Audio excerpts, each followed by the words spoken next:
First hour of Sports 56 Middays is brought to you by Action247.com. Now, here are your hosts, Greg Gaston and Eli Savoy. I got a piece of land out in the countryside. Lay back and smell the sun. Warm up the Georgia pie.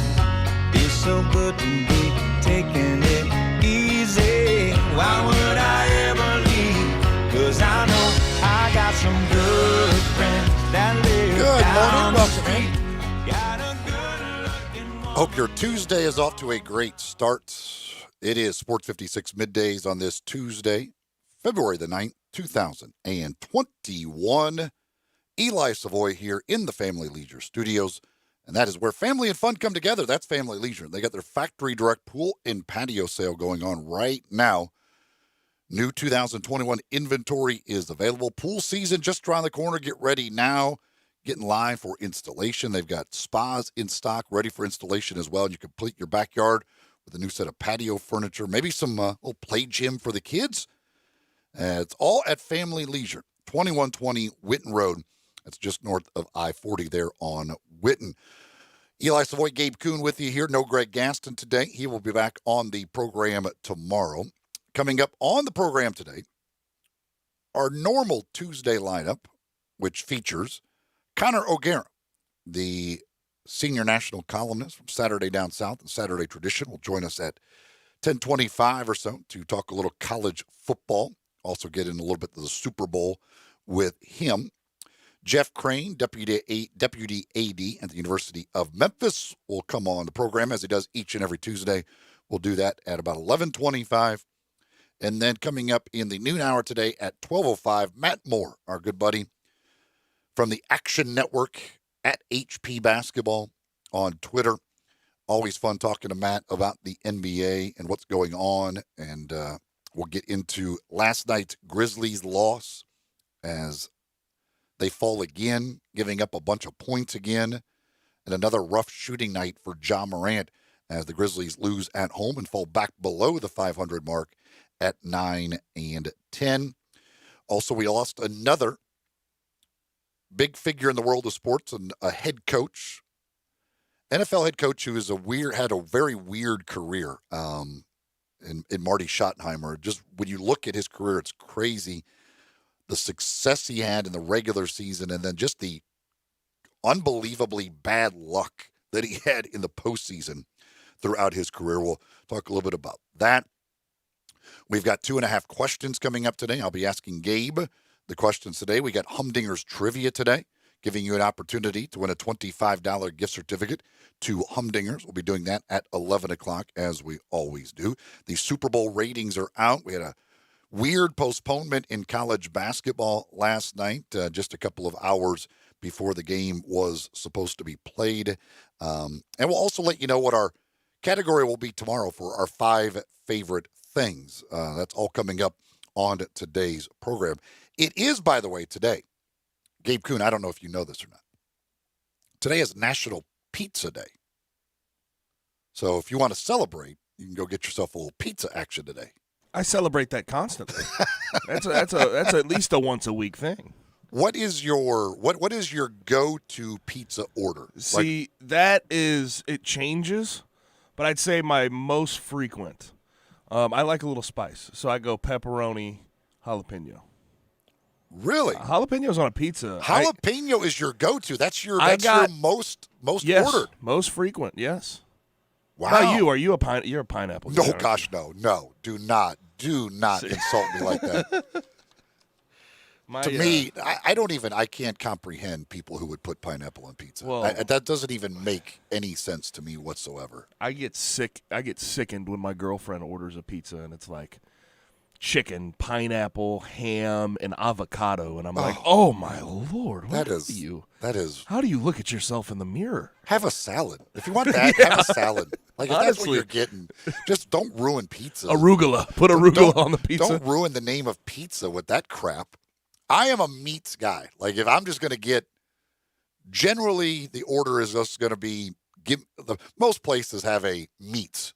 So it's the meat lovers. Yeah, meat lovers, the meat, whatever. That's what I'm getting. Just give me as much meat piled on. I don't need no vegetables getting in my way.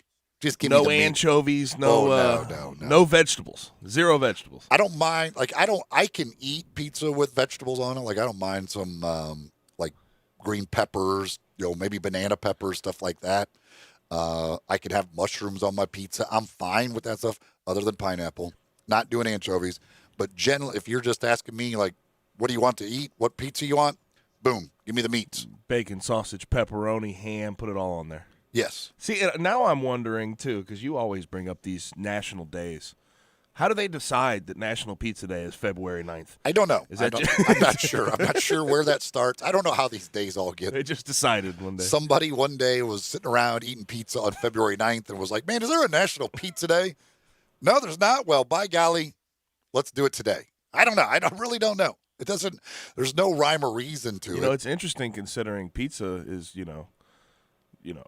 in thought, not even in thought. It's Italian. It's an Italian dish. That's where it started in Italy. So, and maybe that's why Greg took today off. Being that's being a good Italian, point. He's an Italian guy. Point. Maybe I don't. He might. I don't remember him taking National Pizza Day off in the past, but maybe he did today. I don't know. I'm not sure when National Spaghetti Day is. I don't know if he'll get off for that one too.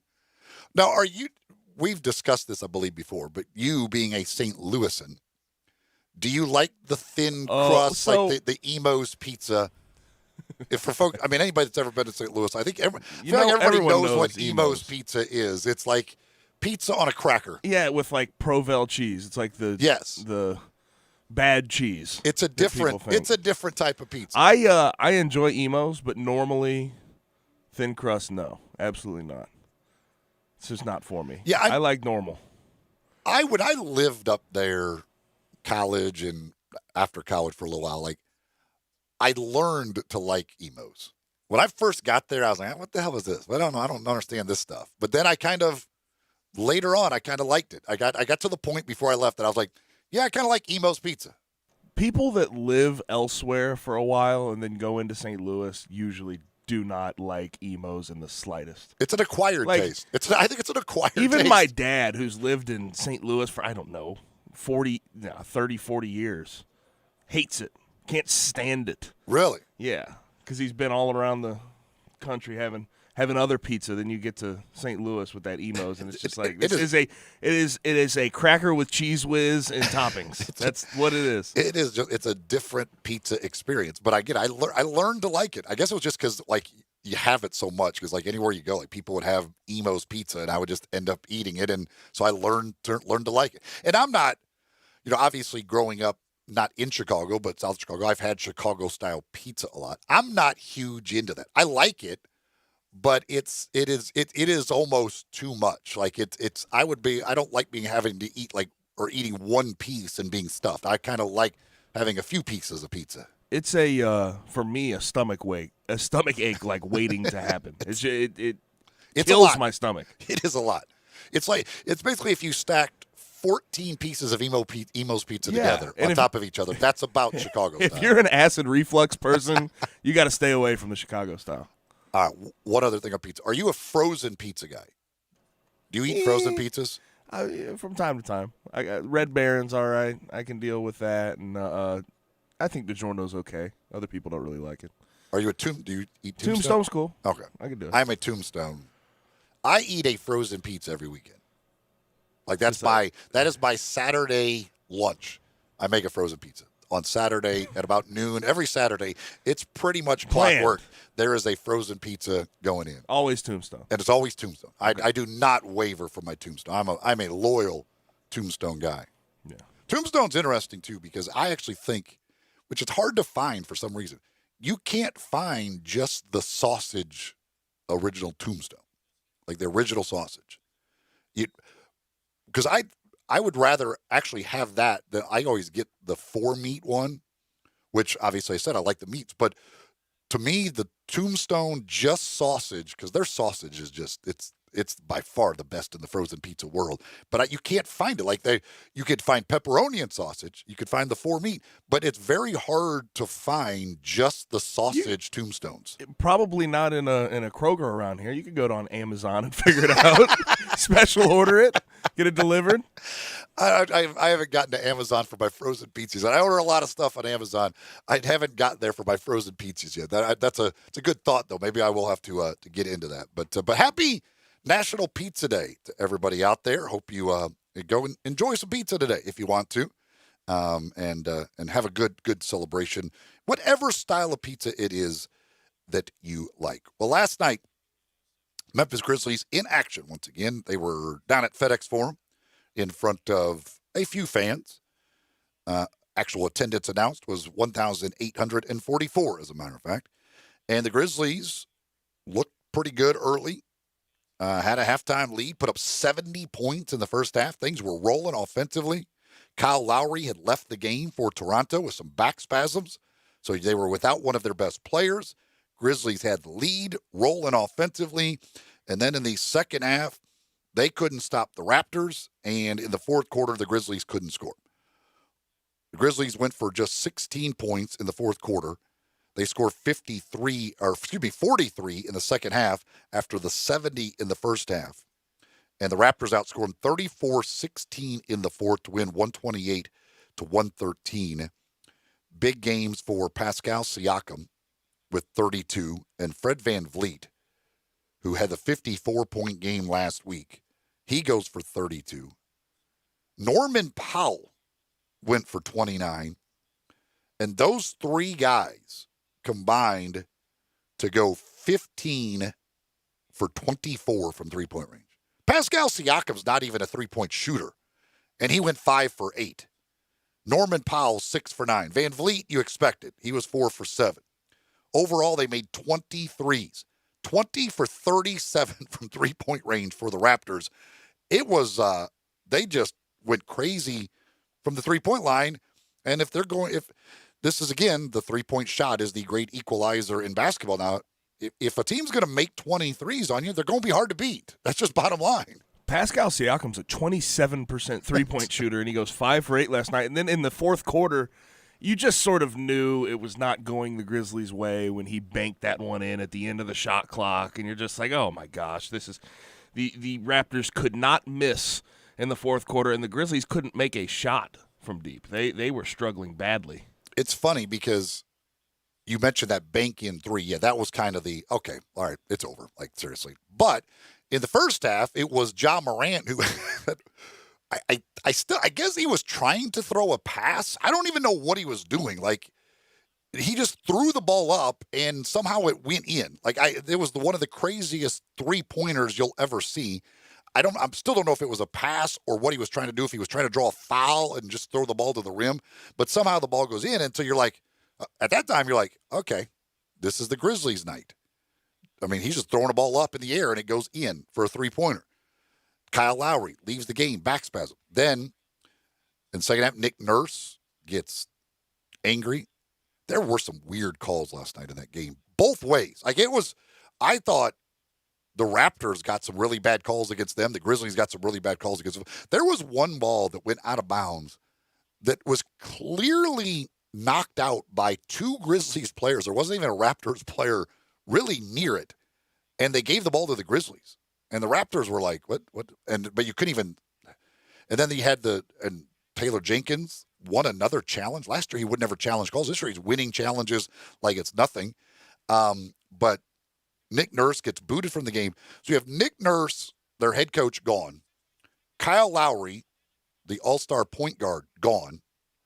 And they then go on a 28-4 run immediately following the Nick Nurse ejection.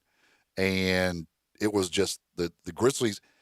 And this is what we've seen here recently from the Grizzlies in their last 4 games now, the 4 losses in a row after the 7-game win streak. And if you remember that those 2 games in San Antonio, how good they looked. Like, they just were all over the place. They were like, you're like, wow, like, this is unbelievable. They're just a step faster. Defensively, the Spurs, like, they were all over the Spurs. Offensively, doing whatever they wanted, just getting shots, open shots, getting to the rim. Well, now in these last 4 games, the 4 straight losses, they have given up 134, 115, 118, 128. So defensively, it has not been there at all in these last 4 games. I mean, they are getting toasted. I mean, the Raptors shot 54% last night, 54% from the field, 54% from three-point range as well, and then 92% from the free throw line. I'm not, again, talk about shooting. You can't do much better than what they did last night. And then offensively, we're also seeing in these last 4 that if Ja Morant doesn't play really well, it's going to be tough for the Grizzlies. Like, it just is. And they won some games when he was out, but when he's out there, because so much relies on the ball's going to be in his hands, like, they need him to play well. And he hasn't really played that well. Last night he still ends up in the end, you go, well, 18 points, 9 assists, not a bad night. But he was 5 for 17 from the field. His last 4 games now, 2 of 10, 6 of 15, 5 of 14, 5 of 17. And they need him to be more efficient because, again, the ball's going to be in his hands. We already know that Dillon Brooks is not going to be efficient. Dillon last night did end up with 22 points, but 4 of 10 from 3, which isn't bad from 3, 8 of 20 overall, though. Dillon's going to fire away. He's going to take his shots. He's not going to be very efficient. So if Ja Morant's not very efficient either, now your backcourt ends up going a combined 13 for 37. So despite Jonas going for 27 points and 20 rebounds, having a huge game, the backcourt is inefficient. And Dillon, I was having a text conversation with somebody last night about Dillon Brooks. At this, last year he had the good stretch. They gave him the contract. After the contract, he was terrible. This year, he's been generally pretty bad from three-point range. He's under 30%, I believe, from three-point range now, which is what you're asking him to do. That is his main role on this team, is to be your three-point shooter. He's at 29% on 6.3 attempts per game. So if he's gonna attempt that many threes, you just have to have him better than 30%. Does he lead the team in three-point attempts? I would venture to say yes. Yes, I thought he did, but I just wanted to double check. By 2. He's taking more than 2 per game more than anybody else on the team, and he's shooting 29%. So you got him at 29%, and Ja is not a good three-point shooter. We know that. He's at 27, basically 28%. So your starting backcourt shoots under 30% from three-point range while attempting a combined nearly 10 a game. Ja, and this is sort of the story from last year, what you sort of immediately noticed about him once he got into the league is he needs to be able to jump shoot a little bit to get these people to respect him from there. So then he can take them off the bounce. Yeah. Because if you can, they're just going to back off you. Exactly. They'll clog the paint. Anybody in the NBA, if you can't shoot, they're just going to say, well, fine. I'm just going to back off you, especially a guy like that, and they're going to make it tough. He lives by getting into the paint. If they take that away from him, that makes it difficult. Yeah, they'll make it very uncomfortable for him until he starts making some. And I'd say generally when he's playing at the top of his game and playing well, he hits a couple. It's nothing to write home about. It's nothing ever where he's going to go 5 for 6 in a game from 3. He's never going to attempt that many. But at least being able to make those shots is going to get the other team to respect you. But Dillon, before last night, his last 10 was some of the worst basketball I had seen from him, and that's saying a lot considering what he was after the contract last year. He was, I believe, 27% in his last 10 before last night. Well, the thing from is, 3 and 33% from the field in general. He shoots 37% overall from the field. That's the worst on the team of people who play. He shoots 29% from 3, which is not good. But he leads the team in three-point attempts and overall field goal attempts. So he just keeps firing away, despite the fact that he doesn't make him. He's going to be a gunner. It's just, obviously, until you get, now maybe once Justice, if Justice Winslow ever is healthy enough to play and Jaren Jackson's healthy, maybe you're able to move Dillon Brooks to the bench at that point in time. But right now, do you put Dillon, we saw Desmond Bain get the start last night with the situation with DeAnthony Melton out and Brandon Clark is out. When Brandon Clark is healthy, even without Jaren, or when Jaren gets healthy, and you've got Jaren back in the starting lineup, do you put Desmond Bain in there for Dillon Brooks? Do you start? I mean, at some point, when does it become the point where you tell Dillon Brooks, like, seriously, man, I know we gave you a pretty good contract. We can't have you out here shooting us out of games constantly. I've had this conversation with a bunch of people about Desmond Bain being in the starting lineup because I think Dillon Brooks, while with the starting group taking that many shots, sometimes can be demoralizing for the team if he's missing. I think coming off the bench and sort of initiating the offense off the bench would be a good role for him. I really do. And Desmond Bain, I think, when the injuries, when you get these guys back, there'll be plenty of offense with that first group. So Desmond Bain could provide a good amount of shooting and sort of stretch out the defense a little bit. Yeah, I mean, Desmond Bain takes good shots. Right. Like, he doesn't. Dillon takes a lot of bad shots. Whereas when you have Jaren and Jonas and Ja all on the court at the same time, you have enough offense. Exactly.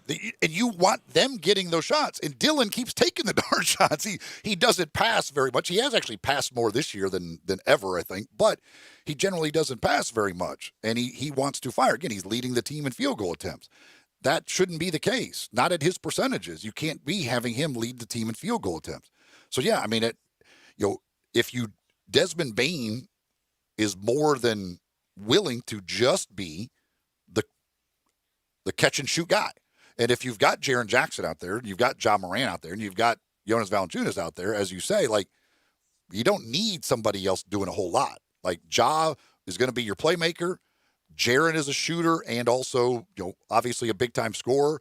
Jonas is going to be your post presence, and he needs the ball because we see that you get him the ball, the dude can score, and then you if it's Kyle Anderson or whoever else out there as just kind of another facilitator, and Kyle's actually making some shots this year, you don't need a guy who's going to dominate the basketball. You need a guy who can catch and shoot, which Desmond Bain does way better than Dillon Brooks. And you have to think that when the Grizzlies front office drafted Desmond Bain, this was the thought they had.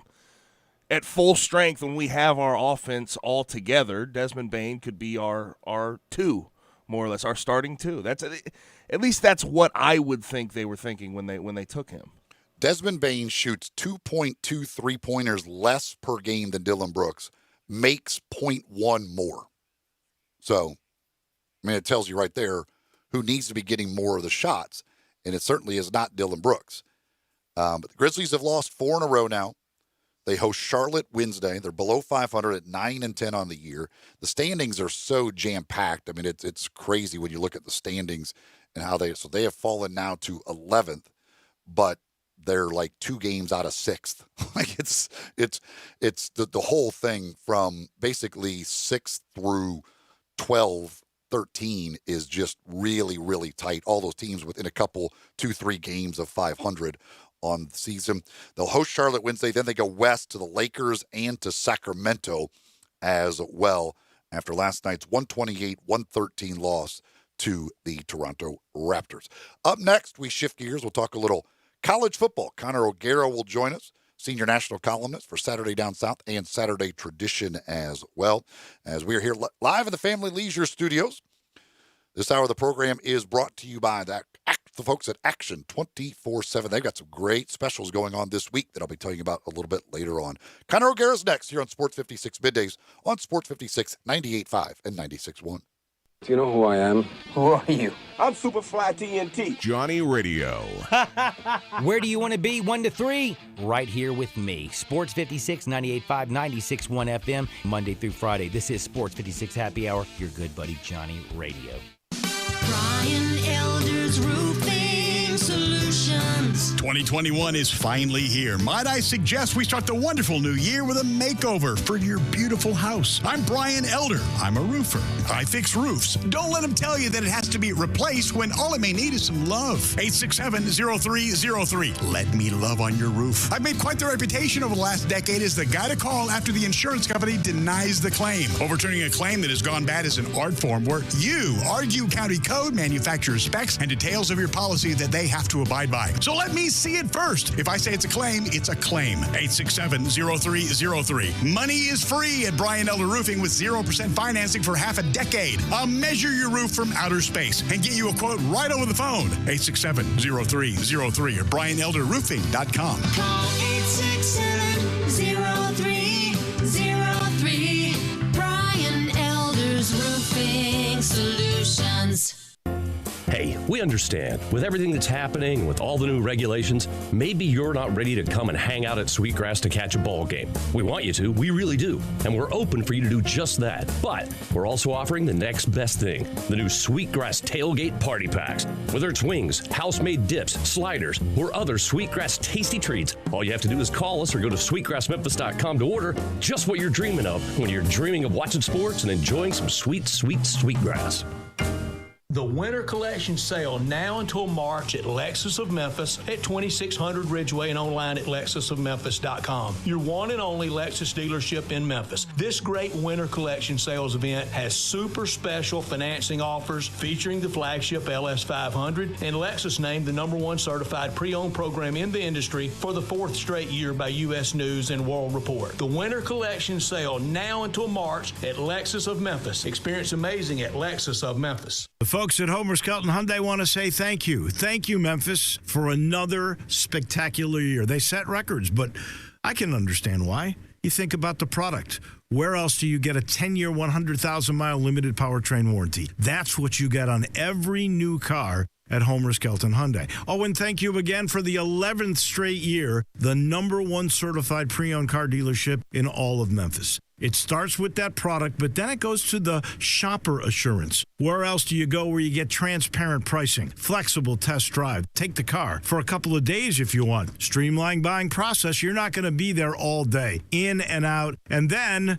and I have not seen this anywhere else, the 3-day worry-free exchange. You buy a new car, if you've got any buyer's remorse, you've got 3 days to change your mind. Just get on Lamar, take it into Mississippi, the first exit's Craft Road, turn left, and go see Chris True and all the gang at Homer Skelton Hyundai. Now, back to Sports 56 Middays. This hour is brought to you by Action247.com. Here once again are Greg Gaston and Eli Savoy.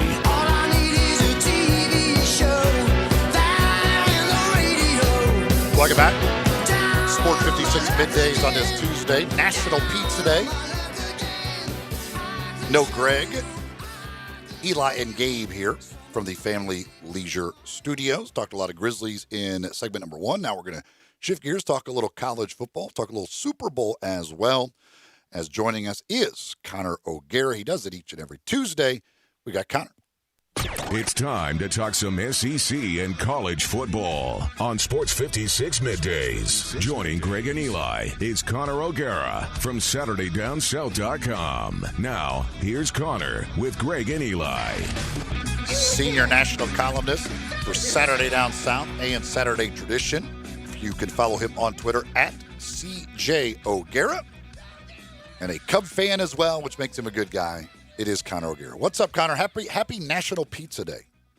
Ooh, National Pizza Day. That means that I should just be able to go to any sort of pizza location and get deep dish pizza and not have to actually explain to them down in Orlando what deep dish pizza is, right? Like that should come with the territory on a day like today. Yeah, I mean that absolutely. So is that your first choice? You go deep dish? I go deep dish, but I'm also not one of those people that's going to stick their nose up at New York pizza. I love pretty much all pizza. Deep dish is a different meal, though. You know, It's like comparing. I always say it's lasagna to spaghetti. You know, I love lasagna. I love spaghetti. Both have their place. If I'm picking one is a last meal, I'm going deep dish. I'm going Lou Malnati's. I'm going Gino's East. I'm going original Chicago through and through. But at the same time, one of the best pizza slices I've ever had was with my then girlfriend, now wife, when we crossed over the Brooklyn Bridge, went into Brooklyn and got a slice that just knocked me off my socks. So I'm not one of those people that's going to sit here and pretend like, oh, you got to choose one or the other. Man, there's enough pizza to go around for everybody. I agree. I mean, that's not. I like the Chicago style pizza. It is a little much at times. I almost feel like I was just like, oh gosh, I'm so, as Gabe. What did you call it? What'd you call it, Gabe?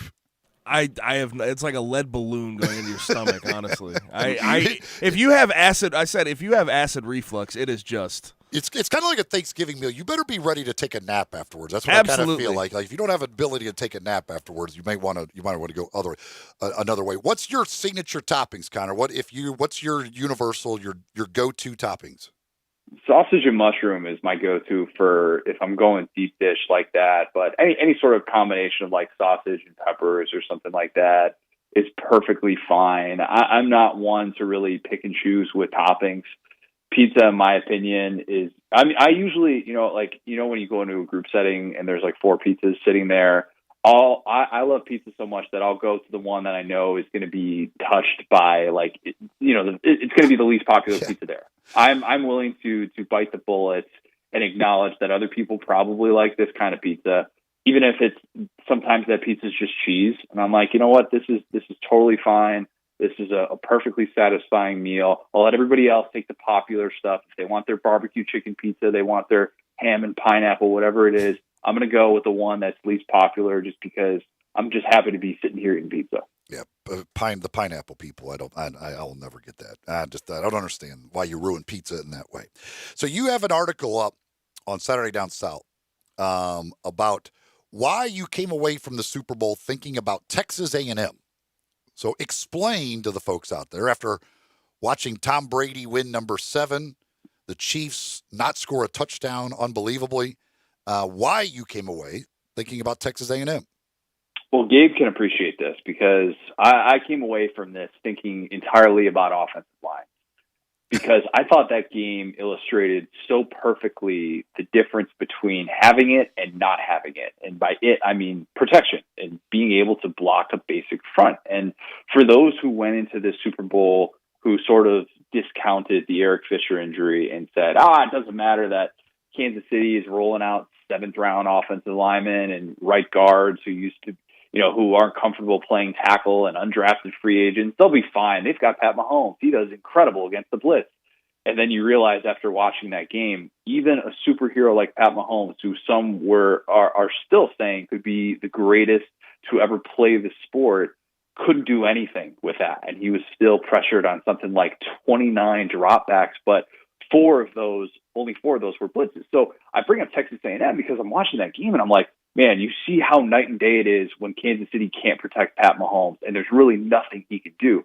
This past year with Texas A&M, we saw that offensive line take a step unlike any I've seen in recent memory in college football. Like a group that went from, allowing a ton of sacks, where Kellen Mond took 30-plus sacks in each of his first 2 years in Jimbo Fisher's system, and he took 4 sacks in the regular season, and then he took 3 in the bowl game. But he took 7 the entire year. And A&M's offensive line started the same 5 guys, and they're veteran-laden. And they really built that entire team around that. And you saw an overnight switch with that team because of the offensive line play. That was at the root of that. And meanwhile, with Kansas City, if we're talking about modern offenses and we're talking about what's the key to them, and everybody is going to get so caught up in talking about quarterbacks and, all these weapons and Tyreek Hill and Travis Kelce and these great play callers and schemers. But at the same time, if you can't block anyone, and if they're getting pressure with only sending 3 or 4 guys, which Tampa did all night, then it doesn't do you any good. We've seen what it can look like when it's there. We've seen what it can look like when it's not there. And with a program like Texas A&M, it made the world of difference. They had their best finish in the AP poll since 1939. With Kansas City, we saw Pat Mahomes sink to a low that we have never seen before with him as the starting quarterback because they couldn't block anyone. How different is that game if they're actually able to block some people? It's one of these things that we probably overlook a little bit in this day and age of modern offenses with high octane passing games, but it's something that we need to be constantly thinking about, because you've seen what it can do when it works, and you've seen what it can do when it doesn't work. Well, and certainly you look at Alabama. I mean, the team at the top. I mean, we talk about the Devontae Smiths and Julio Jones, the wide receivers, the running backs, the quarterbacks they've produced.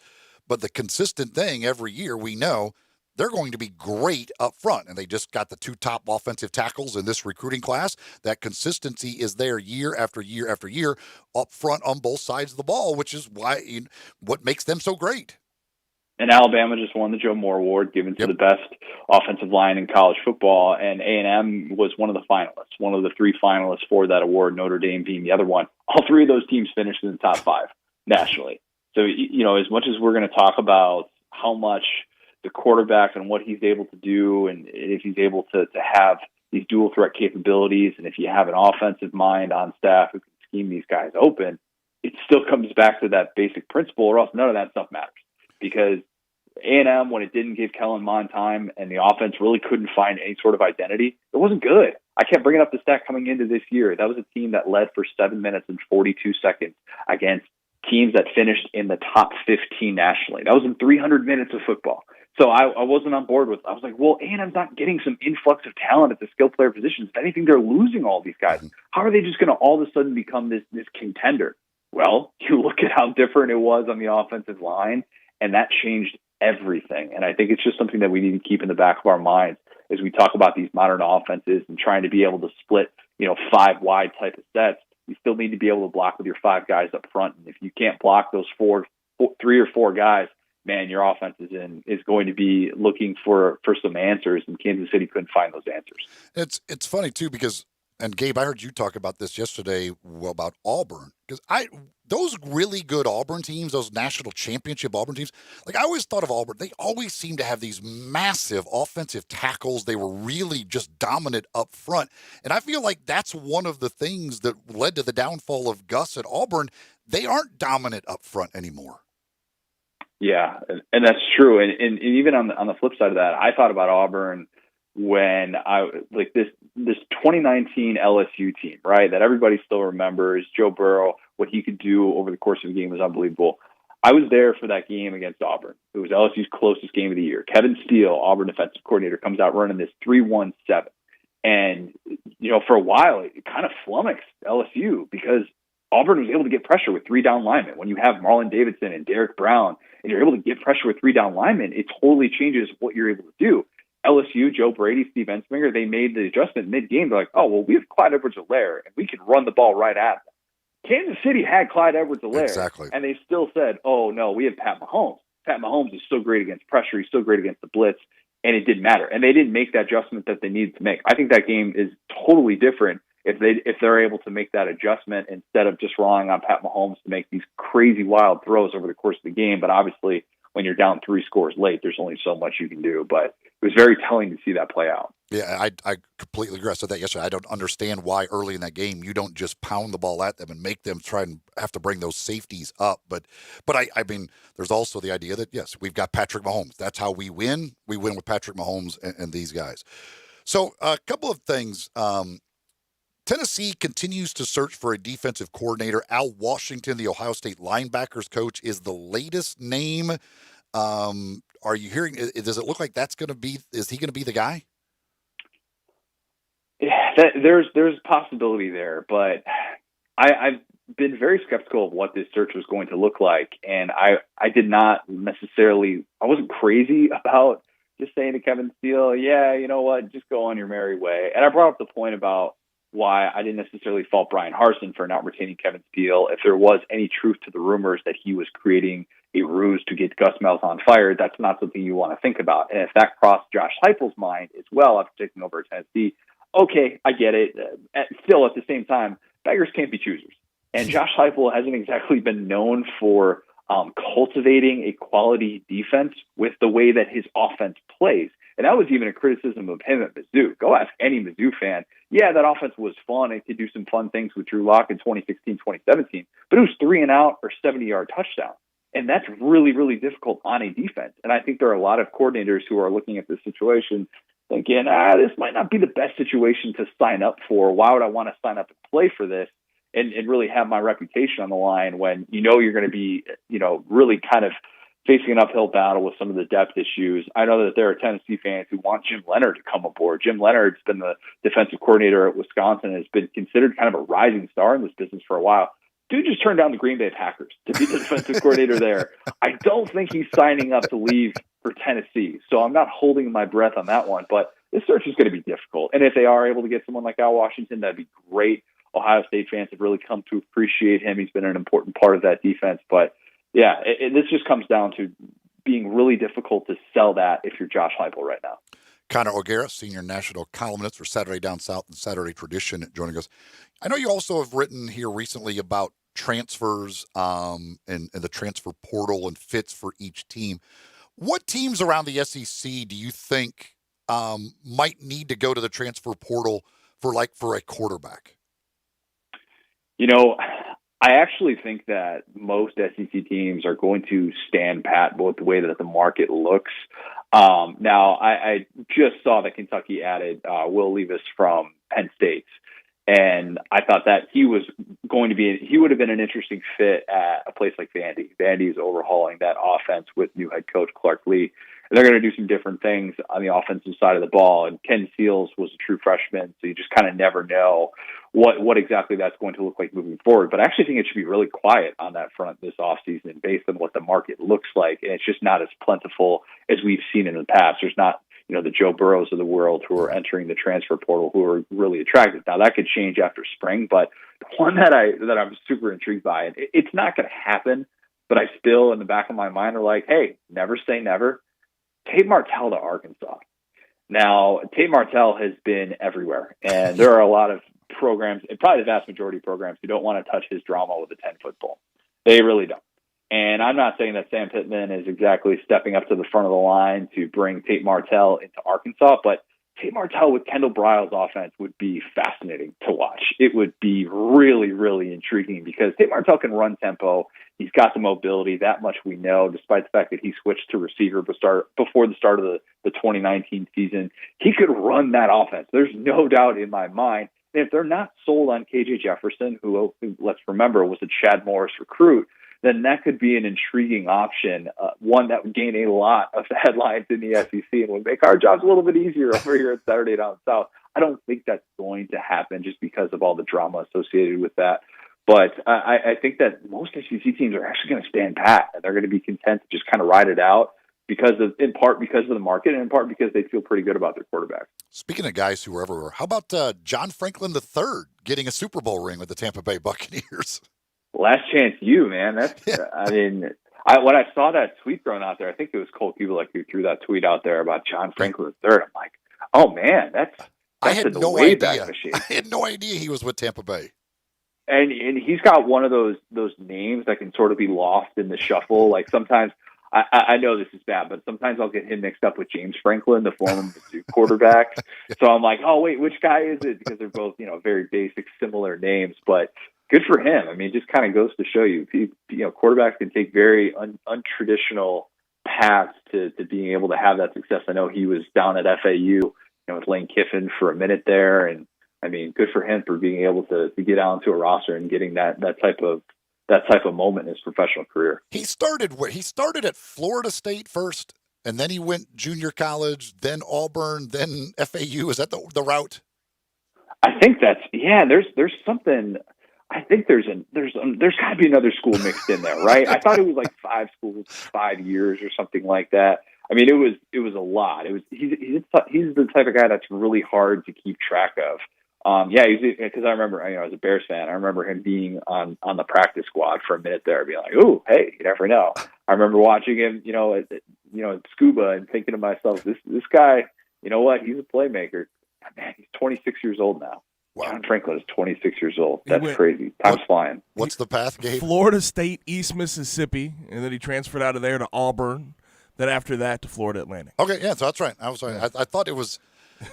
That's crazy. I can't remember for sure if it was Florida State that he started at, but that is crazy. Speaking of transfers, by the way, Ole Miss got a nice transfer yesterday from the linebacker Chance Campbell out of Maryland, who was an honorable mention All Big Ten guy. They can use any help they can get on defense.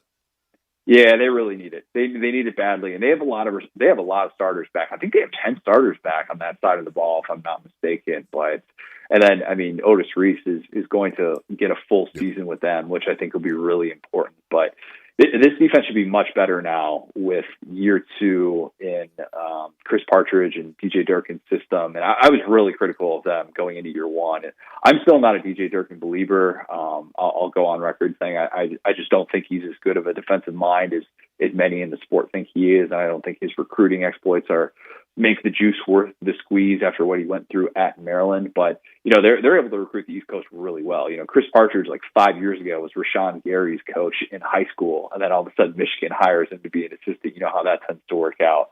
But the recruiting ties on the East Coast, certainly not a surprise. And a big reason why Lane Kiffin was wanting to go after two guys like that who have had so much success out there. They should be better defensively, right? They can't be much worse than what they were. And at the Outback Bowl was certainly promising. Yeah. So I would tend to think that Ole Miss is one of those teams that will start off in the top 25. And if they can just get to mediocrity on the defensive side of the ball, you just never know. That's one of those things where they got a bunch of returning starters. Well, is that a good thing if you're terrible? Yeah. If they were all back. But they got Otis Reese. And I keep telling myself that Otis Reese is like getting 2 starters back. Chris Partridge said before the first game that he played after he was finally ruled eligible after being for whatever reason held out by the NCAA after the Georgia transfer. I know it's interconference, that's complicated, but Chris Partridge, before the first game he played, is saying, yeah, we think he's already the best player on our defense. He hadn't even played a game yet. It didn't even matter. That tells you everything you need to know about the Ole Miss defense in 2020. He is Connor O'Gara, senior national columnist, Saturday Down South, Saturday Tradition as well. Connor, thanks as always. We'll talk to you next week. Go get yourself some pizza to celebrate. Ooh, that sounds good. Appreciate it, guys. Talk soon. That's Connor O'Gara from Saturday Down South. Some interesting news just came down from the world of golf. It's one that I hope leads to more of this, but the PGA of America just made a big announcement that will impact the game. We'll talk about that in just a moment as you're listening to Sports 56 Middays here on Sports 56, 98.5 and 96.1. We are real sports talk. Sports 56 WHBQ. Available on your radio dial at 560 AM, 98.5 FM, and 96.1 FM. As well as online around the world at sports56whbq.com. Take us with you everywhere on your phone or tablet by downloading the Sports 56 app. And at home, tell Google or Alexa to play Sports 56. Wherever you are, stay tuned to real sports talk. Sports 56, 98.5, and 96.1. Taqueria Express number 6 is now open at 6290 Winchester Road. Taqueria Express has locations all over Memphis, serving the best and most authentic Mexican food. You can dine in and take advantage of the full bar or get your order to go. Call ahead at 901-800-2737 to pick up or use the drive-thru. Plus, online delivery options through Uber Eats is coming soon. Stop into Taqueria Express number 6 at 6290 Winchester Road and find out how you could win a 2021 Nissan Versa. Taqueria Express number 6 is now open. You took an antacid, and now your frequent heartburn's back.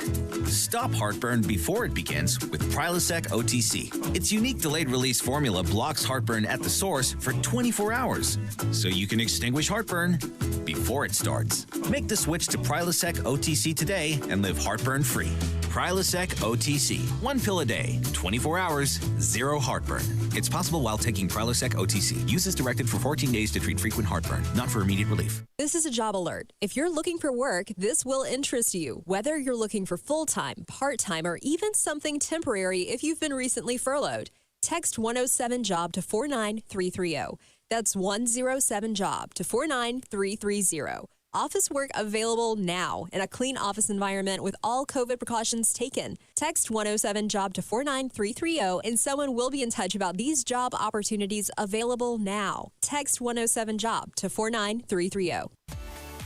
At Jason's Deli, when you're dining in or picking up curbside, you can expect wholesome food and no surprises, just delicious sandwiches, crisp salads, and quick quality meals made with the freshest ingredients and no artificial trans fats, MSG, high fructose corn syrup, or artificial colors and dyes. Around here, a lot of thought goes into what we put into our food and what we take out of it, because you're not just taking a bite, you're getting a taste of who we are. New items are constantly being created to expand our menu for all tastes and special diets with vegan and gluten-free options available. Convenience and on-time delivery you can count on. It's just a click away at jasonsdeli.com, so whether you need to feed 5 people or 5,000, the team at Jason's Deli, they have the credentials and the commitment to keep you satisfied. Freshness is nearby at Jason's Deli with locations at Ridgeway in the Park Place Center, Poplar and Highland, Germantown Road in Cordova, and on Goodman Road in Olive Branch. Jason's Deli. It's wholesome food and no surprises. First Bank is here to help you, whether you're a business looking for a loan to expand or refinance an existing one, a homeowner looking for a mortgage or home equity line, a consumer wanting to finance your dream car, or wanting a competitive rate on your CD deposits. Let First Bank try to handle your banking needs. Stop into one of First Bank's 3 local branches today, 6482 Poplar Avenue just east of International Paper, 8398 Highway 64 across from Wolf Chase, and 6280 Highway 64 in Oakland, or check them out online at firstbankonline.com. Member FDIC, Equal Housing Lender. Now, back to Sports 56 Middays. This hour is brought to you by Action247.com. Here once again are Greg Gaston and Eli Savoy.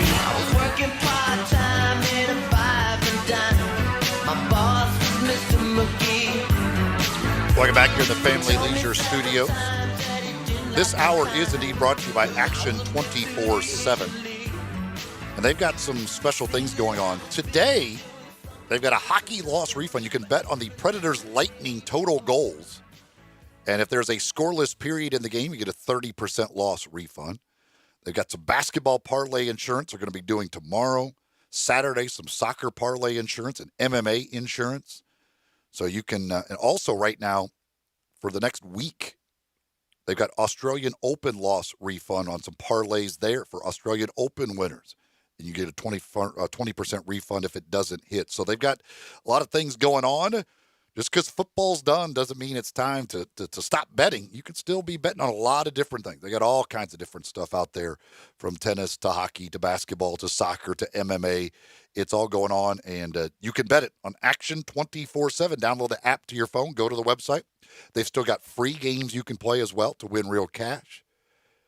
And they will match that initial deposit 100% up to $100. Use the promo code WHBQ100, all capitals of the WHBQ, and your initial deposit, they will match up to $100. So the PGA of America has announced, I didn't think I would see the day of this happening, but I'm hoping this leads to other organizations doing so. They will allow the use of distance measuring devices during competition at all 3 of the majors it operates beginning this year, including the PGA Championship at Kiawah. So that's the PGA Championship, Senior PGA, I guess the Ladies PGA. This is the PGA of America. This is not PGA Tour. This is not the USGA. This is the PGA of America. So they run the PGA Championship. So that's the only event. But they're going to allow them to use rangefinders now, which is, I didn't think we'd ever see the day that professional golfers be allowed to use rangefinders, especially in a major. But to me, I don't know why you don't do this. Like, why others wouldn't do this. Do we really need to have guys stepping off from sprinkler heads still? Like, if we've got the technology to tell them how far it is from the flag, and they're going to figure out how, they know how far it is to the flag anyway, because they're going to step it off, why not just let them use the rangefinder and speed the whole process up? So you can correct me if I'm wrong, but I feel like golf sort of has that same vibe as baseball, where they don't want things to change. Yes. And they don't want newness. They don't want it to be brand new in the game to change that much, so they stick to their old ways, and it seems to be a big change for them. They're afraid of technology in a lot of ways. Like I always think it's funny that the Royal and Ancient is one of the big organizations that runs golf, because they want to keep things ancient. It's like, let's go Royal and Modern. How about we go Royal and Modern? Like, I don't see like the need to have these caddies and players stepping these off these yardages and doing their math and figuring everything out. Just give them the damn rangefinder, let them shoot the thing, and we move on. They talk about trying to speed up the pace of play. Well, this is one that should do that. Now, there will probably be some players that may still want to pace some things off or whatever, or have their I don't know. I'll be interested to see how many at the PGA this year immediately just go to the rangefinder and how much they use it. But it has to speed up the pace of play when you no longer have guys, especially with like when you see the guys who hit a ball like you hit a ball way left or way right. Well, there's no sprinkler head over there giving you the yardage to this flag. So now they're out there in the middle of the fairway. They're doing math. They're pacing everything else. With the rangefinder, you just shoot the flag and say, okay, it's 156 to the flag from right here. And what could have taken 3 minutes took like 10 seconds for the guy to shoot the flag and move on. So kudos to the PGA of America. Hopefully the PGA Tour, hopefully the USGA, hopefully they'll all get on board with this in the next couple of years. There's no reason to say that they shouldn't be allowed. There's no, like, you couldn't explain why they aren't allowed other than we just don't want them. Like, it's not a competitive advantage. There's nothing, everybody gets to use them.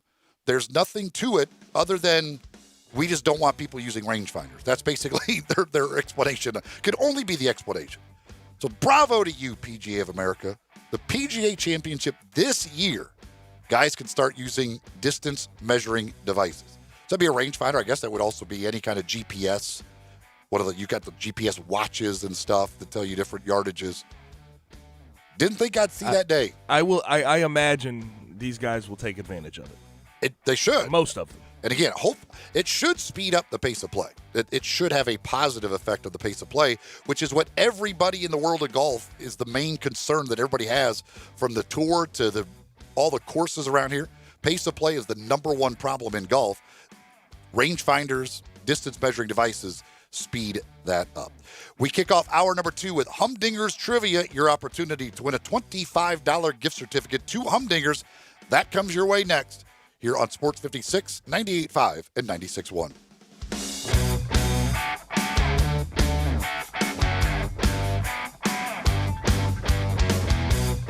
For over 8 decades, America's farmers have counted on the Little Red Tractor from Case IH, the Farmall, to help them make short work of their demanding chores. Well, Mid-South Ag can show you they aren't just for farms anymore. With horsepower ranging from 30 to 105, plus an army of attachments, they can tackle every chore on your to-do list, from hauling and mowing to loading and towing and then some. Stop by Mid-South Ag Equipment or call 662-890-3141 to find a Case IH Farmall that's right for you. You know what sounds good? Fresh sandwiches and salads, homemade soups and desserts. And you know where to find all this delicious food? Paradise Cafe at Poplar and Ridgeway in the Regalia Shopping Center. The name says it all. Paradise Cafe makes their food fresh. Salads, sandwiches, cookies, and brownies. Hand-selected fruit, pimento cheese, even 4 kinds of chicken salad. The homemade soups change daily. They're said to be the best in the city. Try the signature turkey burger on ciabatta or shrimp salad on a croissant. Then top it off with a low-fat shake. Paradise Cafe has 11 kinds. Paradise Cafe, open Monday through Saturday, 10:30 to 2:30. Observing current social distancing guidelines with patio seating. Curbside pickup and delivery are also available. Fresh and homemade for you. That's Paradise Cafe in the heart of East Memphis at Poplar and Ridgeway inside the Regalia Shopping Center. You know what sounds good? Paradise Cafe. Have you seen what's happening with the stock market? Record highs every day. How long can this possibly go on for? By the way, this is exactly what happened right before the 2000 dot-com bubbles burst. Remember that? Protect your savings in retirement by putting them into something safe like real gold and silver. I'm not talking about gold or silver stocks, but into real gold and silver you can actually hold in your hands. How do you get real gold and silver? By calling the Oxford Gold Group today at 833-600-GOLD. Now, the Oxford Gold Group will teach you everything you need to know about owning real gold and silver. It's so much easier than you think. So call the Oxford Gold Group right now at 833-600-GOLD to get your free gold and silver investment guide. The Oxford Gold Group is the only gold and silver company that I trust, and you should too. Get the Oxford Gold Investment Guide today and learn how easy it is to have real gold and silver delivered to your home, or how to have real gold and silver in your retirement account. Call the Oxford Gold Group today at 833-600-GOLD. That's 833-600-GOLD. Brian Elder's Roofing Solutions. 2021 is finally here. Might I suggest we start the wonderful new year with a makeover for your beautiful house. I'm Brian Elder. I'm a roofer. I fix roofs. Don't let them tell you that it has to be replaced when all it may need is some love. 867-0303. Let me love on your roof. I've made quite the reputation over the last decade as the guy to call after the insurance company denies the claim. Overturning a claim that has gone bad is an art form where you argue county code, manufacturer specs, and details of your policy that they have to abide by. So let me see it first. If I say it's a claim, it's a claim. 867-0303. Money is free at Brian Elder Roofing with 0% financing for half a decade. I'll measure your roof from outer space and get you a quote right over the phone. 867-0303 or BrianElderRoofing.com. Call 867-0303. Brian Elder's Roofing Solutions. Hi, this is Rob Brown. Join us every Saturday morning on Sports 56 WHBQ from 8 to 10 a.m. and 96.1 FM and the new FM 98.5. We'll be covering the Memphis Tigers, the SEC, college football, college basketball, college baseball. We'll look into recruiting. We'll have guests from around the country with the latest news, the most knowledgeable people out there, the coaches, the players, the people who play the games. Don't forget to join us on the sidelines. Sports 56, 96.1, and the new FM 98.5. We are Sports 56 WHBQ Memphis, W253DF Memphis, and WIVG Tunica Memphis. Flynn Broadcasting Stations. Now, back to Sports 56 Middays. This hour of Sports 56 Middays is brought to you by James Gaddis Jewelers at 4900 Poplar. Here once again are Greg Gaston and Eli Savoy.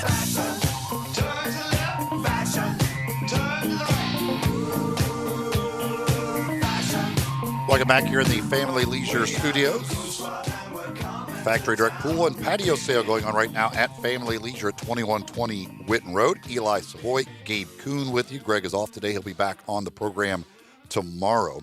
Got Humdinger's Trivia coming up here in just a moment. Your opportunity to win a $25 gift certificate to Humdingers. Then got some news from the NFL, some talk from the NFL we'll get into. Jeff Crane going to join us coming up in our next segment from the University of Memphis. We got Matt Moore to talk some NBA in our final hour. We still have 2.5 questions to come as well. John on Facebook asked, are they doing the Daytona 500? I assume he means Action 24/7, whether you can bet on the Daytona 500. And absolutely. I got the odds right here, as a matter of fact, the current odds. Denny Hamlin is your current favorite. You bet him at plus 750. Chase Elliott, plus 900. Brad Keselowski, Joey Logano, both plus 1,000. Those are the top four as far as the odds are concerned right now at Action 24/7. But yeah, you can bet NASCAR. And I'm sure they'll end up having some matchups there where you can bet one driver versus the other driver who's going to finish higher. So yeah, they got like ping pong on there. I mean, they're absolutely going to have NASCAR. They got everything you can possibly imagine on there if you want to bet it. So check them out again, Action 24/7. This hour of the program also brought to you by James Gaddis Jewelers. And it is time for our Humdingers Trivia. It is an opportunity for you to win a $25 gift certificate to Humdingers over at Poplar and Massey. You can go on over there and enjoy some great food like tacos. It's National Pizza Day, but it is also Taco Tuesday, because every Tuesday is Taco Tuesday. And at Humdingers, that means $2 chicken and fish tacos. Went over there last Tuesday, as a matter of fact. Had a couple tacos. I get my 2 tacos, the rice side and the side house salad. That's my order. That's my go-to order at Humdingers, and it is delicious. If you don't want the tacos, you can get the grilled fish options, the crispy fish and chips. You got the shrimp. You got the chicken options, from the boneless breast to the crispy tenders, salads, sandwiches, all kinds of great stuff to choose from. Very healthy, very inexpensive, all delicious over at Humdingers. And you can win a $25 gift certificate if you are the first to answer today's question correctly via text 67129. That's 67129, the First Bank text line. If you have never signed up to be part of our text team, you do need to do that first. You text 56JOIN, 56JOIN to 67129. You'll get a little automated response letting you know you're good to go. then you can text us or any of the shows anytime here on Sports 56. But text in your answers to 67129. First correct answer gets the $25 gift certificate to Humdingers. We all know that Tom Brady, with his MVP award Sunday night in the Super Bowl at 43 years old, is the oldest Super Bowl MVP in history. But who is the youngest player to win the Super Bowl MVP? Who is the youngest player to win a Super Bowl MVP award? Text in at 67129. That's 67129. And the first correct answer will get a $25 gift certificate to Humdingers. The youngest player to win the Super Bowl MVP award. Speaking of the Super Bowl, ratings news. We always got to make sure we get that out there. And here's a big shock. Gabe, guess what? Guess what happened? Were they low? The ratings went down. Oh, the ratings went gosh. down. The ratings went down. How'd I guess? I mean, it's amazing. 96.4 million viewers on all platforms. So, yes, they went down. But again, 96.4 million people watching. Are you saying they won't be struggling? They'll be okay. They'll survive. I think the league will survive. So I also did read in that same article that it was, by their estimation, the most live streamed Super Bowl of all time. The streaming, the digital stuff went up. There was 91 point something million people watching on TV, around 5 million or so streaming the Super Bowl. One of the things that was interesting about this, the top markets. Kansas City, 59.9 rating, which is actually better than last year's rating. I would have thought more people would have wanted to watch the Chiefs win than watch the Chiefs get their butts kicked. I would have thought that a lot of Kansas Cityans might have tuned out in the second half, like, I can't watch this anymore. But they did a better rating this year than they did last year in Kansas City. The number 2 rated market, did you see what the number 2 rated market was? I did not, but I have suspicions. What would you guess? I mean, obviously Tampa would be the obvious choice. They were number 3. Is it St. Louis? No. Okay. Boston. What? Tom Brady. Tom Brady. The Patriots They fans. still got the love for him. They were almost Kansas City did a 59.9 rating. Boston did 57. And Tampa did a 52.3. So those Patriots fans were all glued to the TV to watch Tom Brady win another Super Bowl, even though it wasn't for them. I did, I guess St. Louis because, my gosh, all the people that I grew up with that were St. Louis Rams fans have now bandwagoned and switched over to the Chiefs bandwagon. So that's why I guessed that. But Boston. They love their Tom Brady, or they were all rooting for him to lose.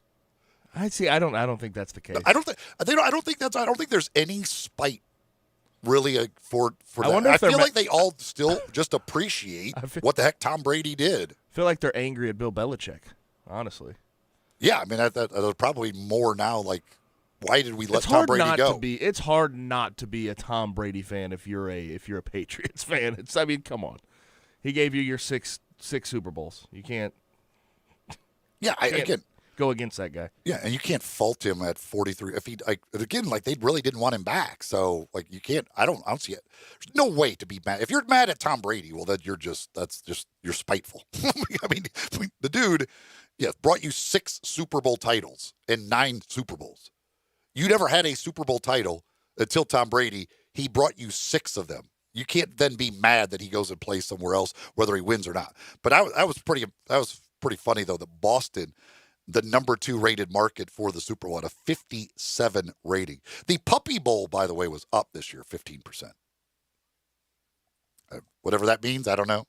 What are we doing? Apparently, the puppy. See, because Do you watch a Puppy Bowl? No, but you know why? Puppies aren't into politics, so the people will watch that. That's why the people will watch that one. They're not watching the other stuff. Because puppies aren't into politics at all. Exactly. That could be. That's got to be the explanation. That can right? only be the explanation of that one. But yeah. So the Super Bowl ratings down. It was the least viewers, I think, since 2006. But again, It's 96.4 million people. 96.4 million people watching a sporting event. And I can't tell you how many people I know that cut off their cable package this year. Yeah. And decided to just stream everything. So I every time I see these numbers, I take them with a grain of salt. I can't take them all that serious. Given what I know is going on with the streaming world and everything else. By the way, we do not have a correct answer. I knew a lot of people were going to guess one guy for the Humdingers trivia. It is not him. It is not the opposing quarterback from Tom Brady in this last game. He is not the correct answer. I will give that hint out there because I knew Patrick Mahomes was going to be the number one guess. Patrick Mahomes is not the youngest to win the Super Bowl MVP. 67129, youngest player ever to win the Super Bowl MVP for that $25 gift certificate to Humdingers. Elsewhere in the NFL, saw this note here. Dan Dockich, who is, I know a lot of folks in Memphis don't like, but he is in Indianapolis, does sports talk there in Indianapolis. And I saw a tweet from him where he said he's hearing a lot more talk about Matt Ryan possibly to the Colts. What's your feelings on Matt Ryan right now? What if he's okay. He's his arm's dying. He led the league, which I didn't even realize this. He led the league this year in both attempts and completions. They were trailing in a lot of games, so he had to throw a lot. Threw for 4,581 yards, 26 touchdowns, 11 interceptions. He's led the league in completions the last two seasons, as a matter of fact. 408 a year ago, 407 this past season. If you were the Colts and you could get Matt Ryan, I don't know what they'd have to give up for Matt Ryan. Probably some draft capital. Let's see. Would you rather right now Matt Ryan or Matt Stafford? Oh, Matt Stafford all day. Just because I think Matt Stafford's arms. He's never won a playoff game. Right. Matt Ryan has been to the Super Bowl. Well, also, you can't. I don't know with Matt Stafford that you can hold that against him, given the franchise he has been with his entire career. But I'd take Matt Stafford. I think his arm's a little more lively, and I think with weapons around him, he could be one of the best quarterbacks in the league. Matt Ryan though is him with the Colts. I could see. I mean, we saw what Phillip Rivers did with him. Okay, I could see him being very successful with the Colts. Matt Ryan, if they got Matt Ryan for this year, is that better than getting Phillip Rivers for last year? Slightly, but it's very similar to me because they're two quarterbacks. They're two quarterbacks who I think Phillip Rivers definitely was out on his last sort of hoorah as a quarterback in the NFL. Matt Ryan is slowly but surely losing his arm strength. But it's not as bad as Rivers yet. Not yet, sure. Of course. That's what I'm saying. That's why I say it's better. But he's losing his arm strength, and he's not what he once was. It is interesting because he gets mentioned like this, and there's other times where they've kind of mentioned him. But if you're Atlanta, and especially in this quarterback market now, it seems like there could end up being a ton of changes out there. Why wouldn't you unload Matt Ryan? What is he doing for Atlanta? Atlanta's not. I mean, they were a 4-win team. Like they're not going anywhere. In the rest of his career, I don't think Atlanta is prepared to win with Matt Ryan. So why not unload him now and maybe get a little something for him?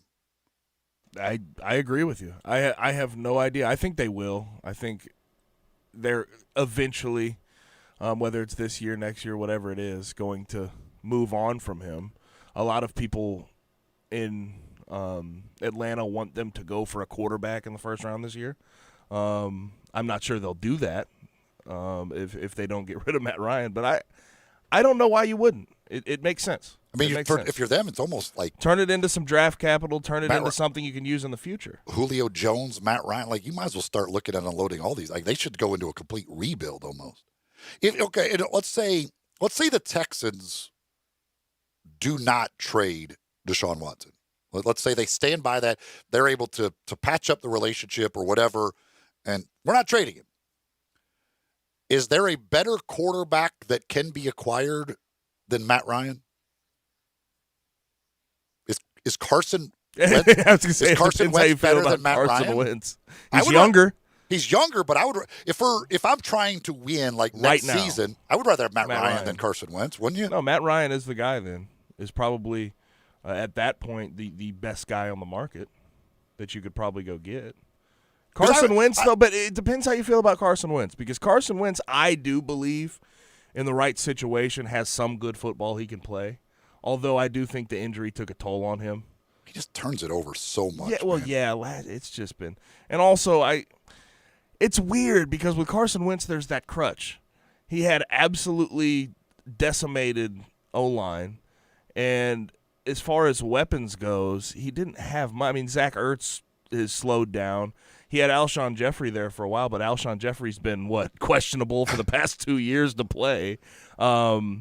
They haven't really gone out and gotten a lot of help with the Eagles. So it depends how you feel about Carson Wentz, but I think Matt Ryan in a win-now situation could do just that and win now. Because I agree with you in that Stafford, I think, was better. It would have been a better pickup, but now he's already obviously got a new home. But, I mean, if Deshaun Watson doesn't get moved,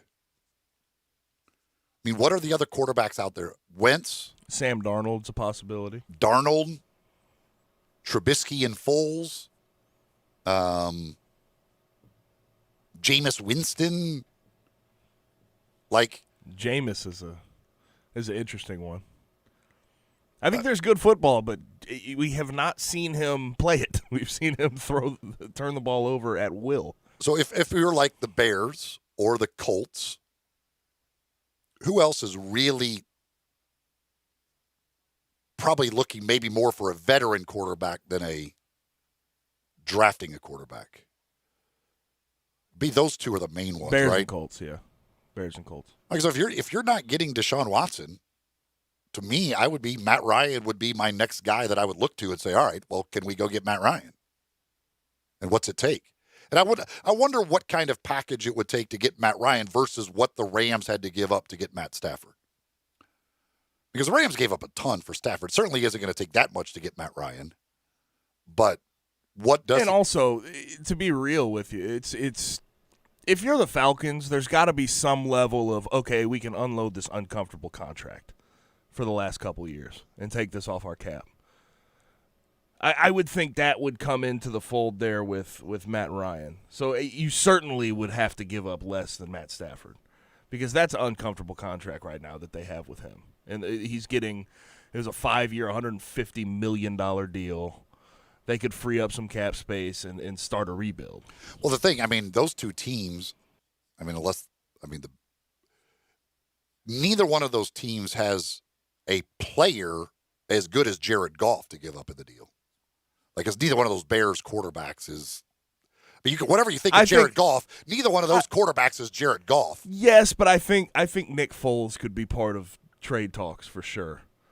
Given he's a veteran, you've seen him win a Super Bowl, you've seen him have some success. I guess you. And if you're Atlanta, you have to take. If you said, okay, give me Nick, we could bring Nick Foles in for a year to groom a young quarterback that we draft. That's not necessarily bad. We don't want Mitch Trubisky, but Nick Foles, I could see that. I think Nick Foles he'll be in the third year of a 4-year contract, so it's not like you're going to have to deal with that contract forever. Yeah, but that'll be interesting because to me, it would make all the sense in the world for Atlanta to unload him. I don't know what you're holding on to him for, and again, if you're Indianapolis, who's trying to win right now, needs a veteran quarterback again, or if you're Chicago, who's trying to win right now, needs a veteran quarterback. I think he's the best one out there if Deshaun Watson isn't getting moved. Another team that we have not thought about, Washington football team, is probably in the running for a quarterback as well. So we'll see what happens with Matt Ryan. I think that the Falcons ought to get rid of him, but they're probably sitting back and wondering what the asking price is going to be, or not wondering what the asking price, but wondering what they can get out of that deal. And if they can't get enough, I'm sure they'll hold on to him. All right, we do finally have a correct answer in the Humdingers trivia. We had a lot of incorrect guesses. A lot of folks got to the guy who is very close to being the youngest, but he's not the youngest. He lost out. So Tom Brady, oldest Super Bowl MVP, he actually broke his own record by winning it again from his previous win at 43 years old. The youngest Super Bowl MVP of all time. It came from Super Bowl 18. That was a 38-9 win for the Raiders over the Redskins. Do you know who it is now, Gabe? No, absolutely not. Made it harder for me. He ran for 191 yards and 2 touchdowns in the game. Had one of the most famous runs in Super Bowl history in the game. Not ringing a bell. I wasn't around for Super Bowl 18. Marcus Allen. There it is. Had the 74-yard touchdown run where he ran the one direction, turned back, reversed all the way across the field. One of the great runs in Super Bowl history. Yeah, Marcus Allen was 23 years old, 9 months, and 29 days. We had a decent amount of folks who guessed Lynn Swann. Lynn Swann won the MVP award, and he won it at 23 years old. But he was 23 years, 10 months, and 11 days. So basically about a 12, 13-day difference that Marcus Allen beat out Lynn Swann. So Marcus Allen is the youngest Super Bowl MVP of all time. Patrick Mahomes was 24 last year when he won it, right? He's 25 now, so 24 when he won it. Those are the only two that won it before the age of 24, Marcus Allen and Lynn Swann. So congratulations to our winner. We will be notifying you how you're going to get your prize. Marcus Allen, the correct answer for the youngest Super Bowl MVP. Up next, we talk some University of Memphis with Deputy AD Jeff Crane here on Sports 56 Middays. This hour brought to you by James Gaddis Jewelers here on Sports 56, 96.1 and 98.5. The voice of your Memphis Tigers, Dave Woloshin. The man with all the stats, Brett Norsworthy. Together, an unbeatable combo of entertaining and insightful sports talk. Wolo and Stats, 3 hours a day, every weekday from 3 to 6 on Sports 56. At Jason's Deli, when you're dining in or picking up curbside, you can expect wholesome food and no surprises, just delicious sandwiches, crisp salads, and quick quality meals made with the freshest ingredients and no artificial trans fats, MSG, high fructose corn syrup, or artificial colors and dyes. Around here, a lot of thought goes into what we put into our food and what we take out of it, because you're not just taking a bite, you're getting a taste of who we are. New items are constantly being created to expand our menu for all tastes and special diets with vegan and gluten-free options available. Convenience and on-time delivery you can count on. It's just a click away at jasonsdeli.com, so whether you need to feed 5 people or 5,000, the team at Jason's Deli, they have the credentials and the commitment to keep you satisfied. Freshness is nearby at Jason's Deli with locations at Ridgeway in the Park Place Center, Poplar and Highland, Germantown Road in Cordova, and on Goodman Road in Olive Branch. Jason's Deli. It's wholesome food and no surprises. You took an antacid, and now your frequent heartburn's back. Stop heartburn before it begins with Prilosec OTC. Its unique delayed-release formula blocks heartburn at the source for 24 hours, so you can extinguish heartburn before it starts. Make the switch to Prilosec OTC today and live heartburn-free. Prilosec OTC. 1 pill a day, 24 hours, 0 heartburn. It's possible while taking Prilosec OTC. Use as directed for 14 days to treat frequent heartburn, not for immediate relief. The truth is, before all this even started, people tended to social distance themselves from me when I was eating at Central Barbecue. Once I get elbow deep in some Central Barbecue ribs, it's always a good idea to keep your distance. And now that this is going on, Central Barbecue will always be practicing social distancing and counting on you to do the same. We all want to get back to normal, but right now, if we all want to enjoy some delicious Central Barbecue, we're also going to have to at least act like we care about each other. We're looking forward to seeing you at Central Barbecue. Just, stay about 6 full racks of ribs away. I'm here with the great Pat Donahue from the Rendezvous Restaurant Shipping Department. Thanks, Brett. We've been shipping our ribs all over the country now for decades from our USDA-inspected shipping kitchen in the Pinch District. We hand-cook our ribs in pits that Mr. Charlie built over charcoal, just like they do at the restaurant. So what comes in a rib box? We could do pork shoulder, we could do ribs, our sauce, seasoning, baked beans, coleslaw. We'll even throw in Pancho's cheese dip with our nacho boxes. We also put a bag of Rendezvous seasoned popcorn, heating instructions, some chef hats, some wet naps, and some other helpful tips from our kitchen. We ship our ribs overnight. exclusively FedEx. And we put them in nice packaging. We don't ever want to use styrofoam, so we use corrugated cardboard, actually 2 boxes that fit nice together. So the ribs get to you, your loved ones, or your clients in a safe, wholesome manner. Rendezvous ribs are perfect for out-of-town clients, customers, loved ones. We also ship ribs for any occasion. Where do we order these great ribs? You can go to www.hogsfly.com or give us a call at 1-888-464-7359. Charlie Burgos' Rendezvous Restaurant in the alley since 1948. Now, back to Sports 56 Middays. This hour of Sports 56 Middays is brought to you by James Gaddis Jewelers at 4900 Poplar. Here once again are Greg Gaston and Eli Savoy.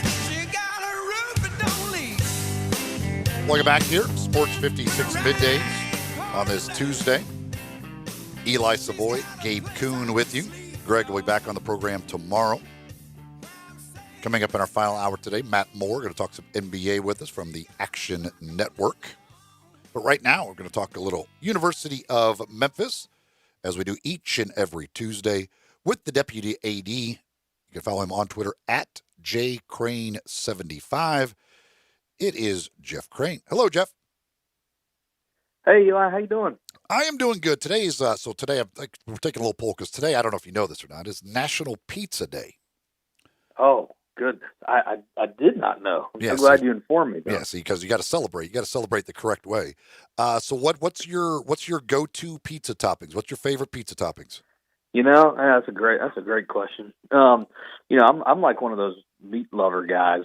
There you go. Pepperoni, bacon, beef. You know, you throw meat on it, and I'm all about it. How about you? Don't need. Yeah, I'm exactly with you. Don't need no stinking vegetables on my pizza. Give me the meats. Give me all the meat you got. And Absolutely. And would you dare eat a pizza with pineapple on it? You know, I'm not a fan. I'm not a fan. I mean, even if I liked it, it would be hard to do. It's just not. Pineapple's not meant for pizza. Man, Jeff, we should just let you go now because this is your best appearance you've ever had by far. Like you've absolutely nailed the first 2 questions. I'm so glad I'm on the right track today. So we'll start with baseball. We finally have a baseball schedule. We do, yeah, and I've even said last time we talked that hopefully by the next time we talk we would have a baseball schedule, and sure enough, we do. And you know, as folks have seen, Coach Rock has really put together a heck of a schedule. I mean, it's he's not backing down from anybody, which is awesome. I mean, you look at our non-conference opponents and going to Ole Miss, going to Baylor for 3, Vanderbilt. I mean, this is no joke. Going to Arkansas twice.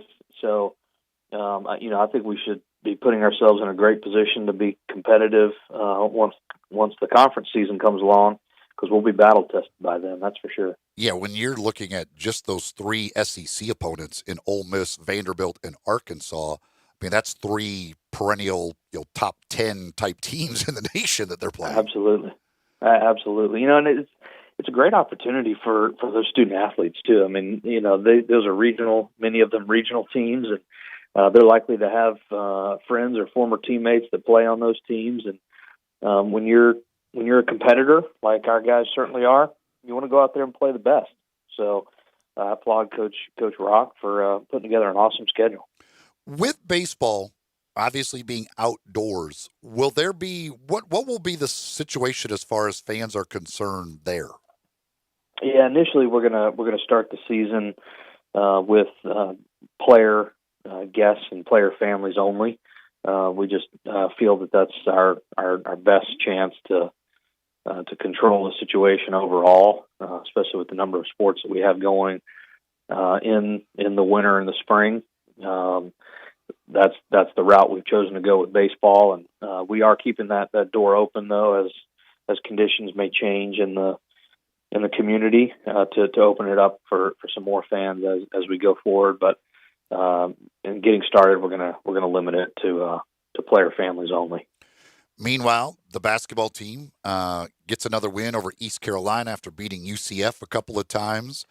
They have been hot. Got Cincinnati coming in on Thursday, and always fun when the Bearcats come in, one of the rivals of the Tigers. But Penny's got them certainly playing well and working their way more and more towards that bubble conversation.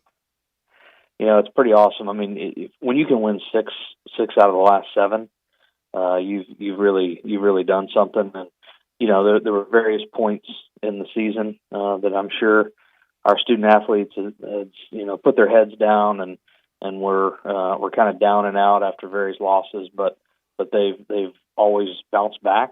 And I think you've seen this team really evolve. I mean, you think about the way we're playing basketball today compared to where we were when the season started. We're in a completely different place, and I give a lot of credit to our coaching staff for that, and to our student athletes for being flexible and kind of changing the way we play. And the Cincinnati game really kicks off an important stretch here. Obviously, home against the Bearcats, and again, it's always a big game. This isn't one of the great Bearcat teams, but still always a good game against Cincinnati. And then it's the two biggest road games remaining at Houston and at Wichita State, which are opportunities here. Certainly at Houston, a chance to pick up a massive win, and at Wichita State could very well end up being a quad 1 win as well. So those are two massive games coming up on the road. Yeah, it's tough. You talk about being battle tested. I mean, having to go back to back at Houston, at Wichita State is no joke. But those are opportunities. They're big opportunities, and you mentioned the quad 1, and those are quad 1 wins are important when it comes down to selecting teams for the NCAA tournament. So we know those are big opportunities, and our guys will be ready. And the thing, we talked about it yesterday, I mean, Houston lost to East Carolina, so certainly Houston is far from invincible. You got a chance to beat that team in the 2 opportunities you have against them. And again, a win against them would go a long way towards that tournament resume. No question. They're very beatable, and our guys will be raring to go, because I mean we're in the hunt. I mean we're a game and a half back from being at the top of the league. So we're right there. There's no doubt about it. If we can keep playing like we have been, I think we can give anybody a run for their money. After that, it's the Temple game. The other game against Temple. Are we getting to a point where that other Temple game is probably not going to fit on the schedule, or where do we stand with that? Yeah, they've ended up with so many games that they've got to get rescheduled. Temple has had a fair number of them postponed. As you indicated, we're just running out of days in the calendar at this point, and it's not off the table completely yet, but it is slipping away from us with each passing day. There isn't a window that works for them and us as of right now. But as we saw in the first part of the season, anything can change. The postponing of games is still a thing that could happen at any point in time, and could allow us to slip that Temple game back on the schedule. With that, as you mentioned, Temple's had a lot of different games that they've got to reschedule. How much is it between like you guys and Temple to get it rescheduled, or what's the role the conference plays? And I ask that because if you guys are battling for the conference title, could the conference say you guys need to play Memphis because their games are more important as they're trying to win a conference title? Yeah, it's a great question. For the most part, the conference allows us to work with the schools to find a remedy, and if we feel or they feel that we've been unable to, but we really need to get the game in one way or the other, then the conference will step in and play a role. So we're still in conversation with Temple, and frankly, they're trying to figure out how to make it work too. But just haven't been able to find the right window. But we're not at the point yet where we're asking the conference to step in and force it. We're not there yet. Talking with University of Memphis Deputy AD Jeff Crane. Do you guys have has there been any word, have you been given any indication yet for the conference tournament? Will there be fans allowed to travel and go to the conference tournament? Yeah, it's a great question. We actually just got that information late last week, and we will have the opportunity for some fans. Will be very limited we're able to sell 100 tickets to the tournament. So we'll be putting that information out later this week, early the following week, for our Tiger Scholarship Fund donors to have the opportunity to buy those tickets. So we'll be a much more limited crowd than obviously we've seen in the past, but we're excited that we'll get to have a few faithful Tigers in the stands. Is that 100 tickets? Does that include like players' families, or is that like in addition to players' families? Yeah, you should. I mean, you should come work with us. I mean, you know all the right questions. You know all the right questions.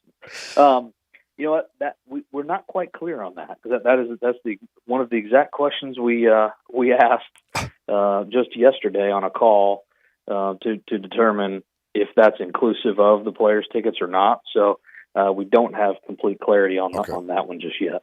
See, we think alike on pizzas, Jeff. We're on the same page here. That's what it's all about. But yeah, it's really good.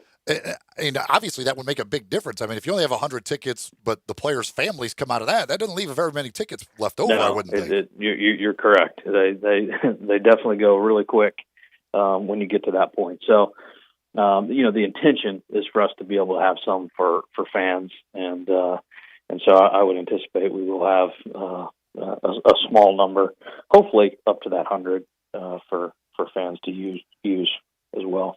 The other thing, and it'll be here before we know it, is spring football. We talked with Ryan Silverfield, and he mentioned that for the spring game, he hopes to be able to have fans out there, like what they did for games this year. Is that the plan, that for a spring game you would be able to continue with those same type of rules and have the same type of setup? Yeah, that's certainly what our intention is. As of now, we'll have some of those conversations in the next month with the Shelby County Health Department, make sure they're comfortable with our approach. But our intention as of today is to follow the same procedures that we were following at the end of the football season, and continue that for the spring game. You talk about that too when we're talking about baseball, because obviously you've got all of these different rules that you got to make sure everybody's abiding by, and you get to a point where there's so many different things going on, it's kind of spreads you guys pretty thin trying to monitor all this stuff. Yeah, it gets with our limited capacities in some of our venues, when you really start looking at what it looks like when you distance individuals or groups by 6 feet, it really starts to limit the number of fans you can have beyond player guests. And so that's largely what's driving much of this, is just a sheer capacity limitation that we have, because some of our venues are just small. So, our hope is that the better days are coming, and we'll be able to get folks back in for volleyball and soccer and baseball and softball. And we'll have 18 of our 19 sports running simultaneous here, in another little over a week when baseball and softball get started. So for you, it's been basically 11 months now since the whole sports world got turned upside down and we halted everything and all of that happened. Because you've had to deal with so many different things, has this 11 months gone by really fast, or has it felt like it's been forever because of all the issues you've had to deal with? Yeah, that's another good one. Depends on what the topic is that we're discussing. In some ways, I think and for me, it feels like we've been in some sort of time vacuum, where I can't really remember what it was like previous to March 2019. Yeah. I mean, I've just forgotten how we operate, because we've had to change. I mean, every single way we operate has changed. The way our staff comes into work has changed.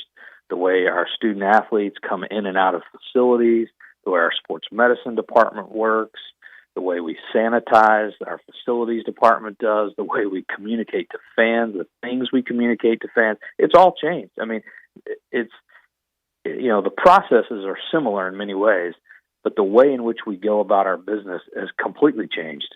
So, I'm not sure we're really going to know what the full impact of all this is until we kind of come out on the other side and we see, okay, how are we going to do this now? That's to me when the first time, whenever it is, I don't know if anybody knows, like where we go to games again and there's like a crowd of as big as we want. There's no limits on seating and nobody's wearing a mask. It will seem strange. Like now this has become the normal, like watching people wear masks at these big empty seat spots. Like it is hard to remember almost like what it was like before this all happened. Yeah, it really is. And I do think though there will be positive parts of this that will come from it. You know, I know for us, just, you know, things that might seem small in some ways, shifting to digital ticketing. It's something that we've contemplated doing for a number of years, and financially and from a customer service standpoint, it makes a whole lot of sense to move to digital ticketing. And this has pushed us in that direction. And there are other things we can point to as well. So I think in the end, there will be many positives that we can look back and say, hey, that was something we were able to do because of the pandemic. Yeah, and that's like overall in the world. I wonder how many changes that had to be made will now just be the new normal. Because we've talked about it with a lot of folks in this world of the just working from home. Like I think probably a lot of businesses realize, like, hey, we don't really need office space. We just proved it for a year that we don't have to have anybody come into the office and we can operate just fine. And there are certain, digital ticketing, like just various things that were probably going to happen anyway. This probably just sped it along a little bit. Yeah, no question. I just even think about the way we interact with the media. Yep. It was when media would come in and travel to games and sit in front of coaches with press conferences, and I hope we'll get back to those days, because I think you lose something when you're doing it all via computer. But we've actually seen that you can do it. Yeah, you can actually do it. I mean, you can participate in a press conference from your living room, which is pretty incredible when you think about it. And I think some of that stuff will stick. Yeah, I don't think there's any doubt. I've wondered about that as far as press conferences and things like what is the future? Do we ever get back to packing a bunch of media into a room for that coach, or is it just going to be, hey, get in front of your computer, we'll put him in front of a computer, and y'all get to ask questions? Doesn't matter if you're sitting in front of him or not. Right. It's fascinating to watch it all unfold, but I think a lot of these things, if a year ago you had said, hey, we're going to do this, we're going to do that, people would have said, that's not going to work. You're not going to be able to do that. But when forced to do it, we found some of this stuff actually works. If a year ago, if on February 9th, 2020, I would have said, hey, Jeff, can you get on this Zoom call? I'm pretty sure you probably would what are you talking about? What is a Zoom call? What does that mean? Nobody knew what Zoom was a year ago. Now it's just your everyday language. It seems like you do something on Zoom every day. There's no doubt about it. We joke a lot because we started out using one particular platform, then we moved to another. We're now on our third different virtual meeting platform. Oh, really? This thing's been going on so long that I think we've tested them all out at this point, and we found one we really like, and that's what we're using now. But in 11 months, we've worked through 3 different Zoom type platforms. And we didn't know any of them existed a year ago. That's right. He is Jeff Crane, Deputy AD over at the University of Memphis, on Twitter at jcrane75. Again, the Tiger basketball team home on Thursday as they take on Cincinnati. That is a 6 o'clock start.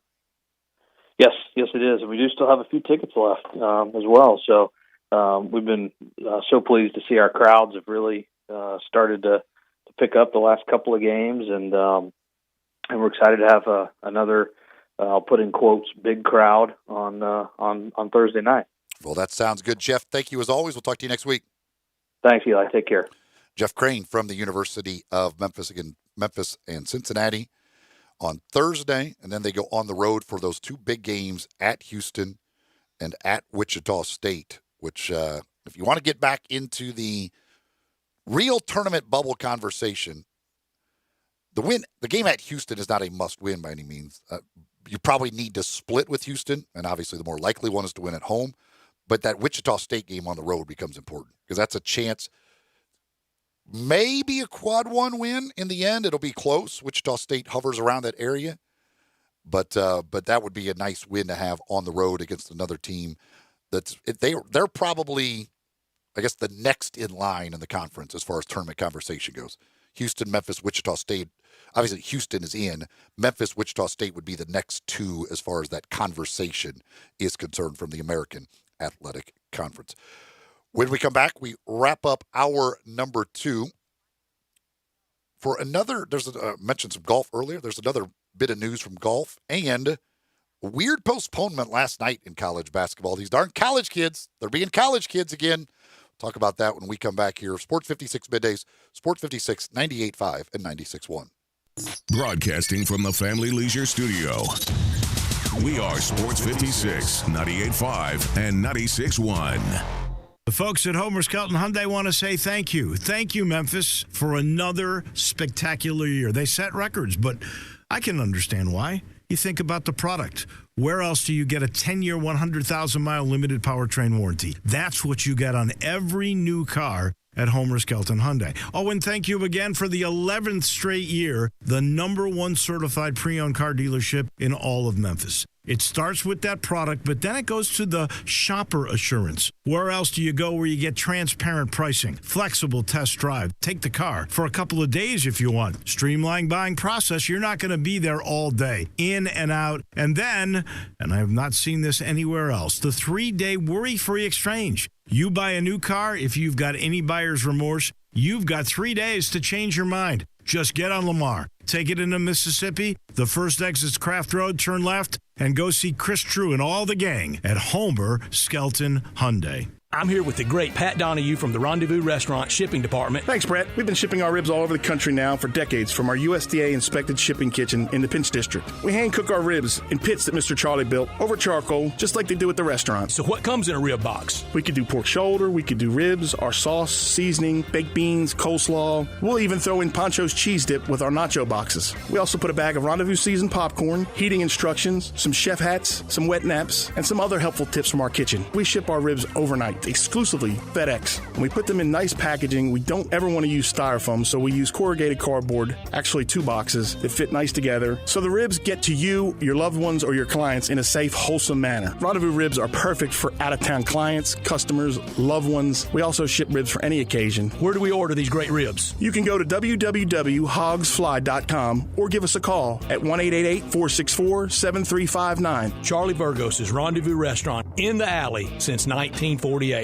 Hi, folks. Bob Burkhammer, Sunrise Buick GMC. You know Sunrise has the best selection, price, and has financing for everyone. But did you know you can bring your vehicle to Sunrise's award-winning certified state-of-the-art service department no matter where you bought it? Maintenance, engine, transmission, brakes, or tires. Bring it to Sunrise. Need body work? Tell your insurance agent you want to bring it to Sunrise. We work on all makes and models from minor body to major collision. We've got you covered at Sunrise. Sales, service, body shop, and parts all under one roof. Schedule an appointment at sunrisememphis.com. 3 locations, Covington, Pike, Bartlett, and Collierville. You took an antacid, and now your frequent heartburn's back. Stop heartburn before it begins with Prilosec OTC. Its unique delayed-release formula blocks heartburn at the source for 24 hours, so you can extinguish heartburn before it starts. Make the switch to Prilosec OTC today and live heartburn-free. Prilosec OTC. 1 pill a day, 24 hours, 0 heartburn. It's possible while taking Prilosec OTC. Use as directed for 14 days to treat frequent heartburn, not for immediate relief. This is a job alert. If you're looking for work, this will interest you. Whether you're looking for full-time, part-time, or even something temporary if you've been recently furloughed, text 107-JOB to 49330. That's 107-JOB to 49330. Office work available now in a clean office environment with all COVID precautions taken. Text 107-JOB to 49330 and someone will be in touch about these job opportunities available now. Text 107-JOB to 49330. Now, back to Sports 56 Middays. This hour of Sports 56 Middays is brought to you by James Gaddis Jewelers at 4900 Poplar. Here once again are Greg Gaston and Eli Savoy.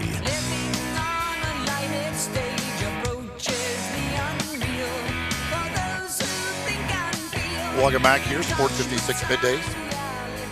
Wrapping up hour number 2, Matt Moore kicks off hour number 3 from the Action Network. Talk NBA with him, including the Grizzlies. Then we'll have 2.5 questions. Give you our topic for tomorrow's 5 favorite things as well. Note from the world of golf, Dustin Johnson has withdrawn. He's been unbelievable here recently. Just won over in Saudi Arabia, I think that tournament was. He's won like 4 of his last 10. I think he's got 4 wins and like 4 second places in his last 10 tournaments, something like that. But he has withdrawn from the AT&T Pebble Beach National Pro-Am this week. No reason given for the withdrawal. So not sure what the situation is there with Dustin Johnson, but he has been unbelievable. He is the clear favorite for the Masters, the next Masters, which is coming up after he just won the previous Masters not that long ago. So last night, North Carolina and Miami were supposed to play. And about 2 hours before game time, a video surfaced from Saturday night in which North Carolina players were seen celebrating their victory over Duke at a party. No masks. Other people, no mask on. And so Miami just wasn't comfortable playing the game, and the game had to be postponed. Which I found funny on Saturday, by the way, or Sunday morning, whatever. But because this was the same thing when Alabama won the national championship. Shockingly enough, the kids on campus celebrated and didn't care about the pandemic. Newsflash, when North Carolina beats Duke, I don't care if it's a bad Duke team. They don't care if it's a bad Duke team. They don't care if Duke was winless this year. If they beat Duke, Carolina students are going to go celebrate. And so they all packed out into the street there. I don't know what the street is there in Chapel Hill, but that's, the party place. And they were all out there, and there were people freaking out like, oh my gosh, look at these North Carolina kids. Again, they're college kids. They're not scared. They're just not. They don't care. They're going to do what they do. And at North Carolina, you celebrate beating Duke. I get that you expect these college kids to be a little more cognizant of what they're doing in the pandemic, but who are you kidding? Like, who did you expect these guys not to be out and partying and happy and having a good time after they beat Duke? No. Do I think that they should probably have more leadership from the top telling them and advising them not to do that? Yes, but I'm sure they have that, and they still decide to do what they do. Here's my thing with this game last night. Okay, so there's a video of the North Carolina players, a couple of them, that are at this party. And so they postpone the game. Are we really going to try and believe? First, okay, and by the way, they tested negative, for their next round of testing, which I guess they did probably Sunday to get the results yesterday before the game. They tested negative. All the guys tested negative. So are we going to act like throughout this season there have not been games played in which players played who a couple of days before were out partying without mask on? They just weren't shown on a video doing so. Like, these players are doing this. Like, these aren't the only 2 players in America that went to a party without a mask on and just so happened to get caught on video. Know we did. They're the few that got caught on video. And that's the only reason you cancel that game. If they test negative, like, I don't get it. I really don't. I don't understand it, honestly. I don't. There's a lot of the stuff I don't get, like some of the NBA policies and all of that. Like, I still don't understand the guys being on the road, but I guess apparently that was a conditioning thing for Jonas. From what I understand, it was more about conditioning as he was having trouble getting his breath, after running up and down the court. So they just had to get him worked back. It was part of the recovery from Corona. But so 2 guys were at a party without a mask on. They then tested negative the next day. I don't see why you can't play the game the next night. I don't think it's that big of a danger. I want to know the science behind catching it, how long it could possibly lay dormant, and then if there's like a day where you may test negative and still be carrying it. Like, I don't know the full science behind it. But yes, if they test negative, it seemingly you should be able to play the game. Because and maybe I'm wrong. My understanding is if you test negative, now even if it's, I guess, whatever, theoretically in your system, but it's laying dormant. Like if you test negative, you can't spread it. That was, I believe that's what I've read in one of the NBA things, or was told by somebody with the Grizzlies. I don't. But if you test negative, you can't spread it. Now you could theoretically, it could be in your body, and there's a period there, a couple weeks where it could, before it finally really whatever you show symptoms or really have it. But I believe, and maybe I'm incorrect on that, but my understanding was that if you are testing negative, you cannot spread it at that time. But maybe I'm wrong. I don't know. I just, my thing is, if we're going to cancel, again, if you're canceling every game that a couple of kids went partying a couple of days earlier with no mask on. We should have had way more cancellations. We shouldn't have played the season. There should not have been a season. I guarantee. That's what's weird. Like, just because two kids get caught on video, you really think that nobody else? Do we know no Miami guys were partying 2 nights earlier? Like, I'm going to guess there probably was a good chance they were. I mean, they're in Miami.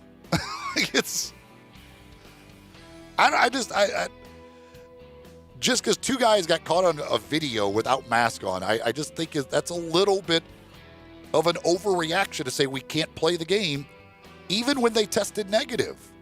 Also, why can't you hold the guys out? If that's the worry. Yeah, exactly. You can hold the guys out.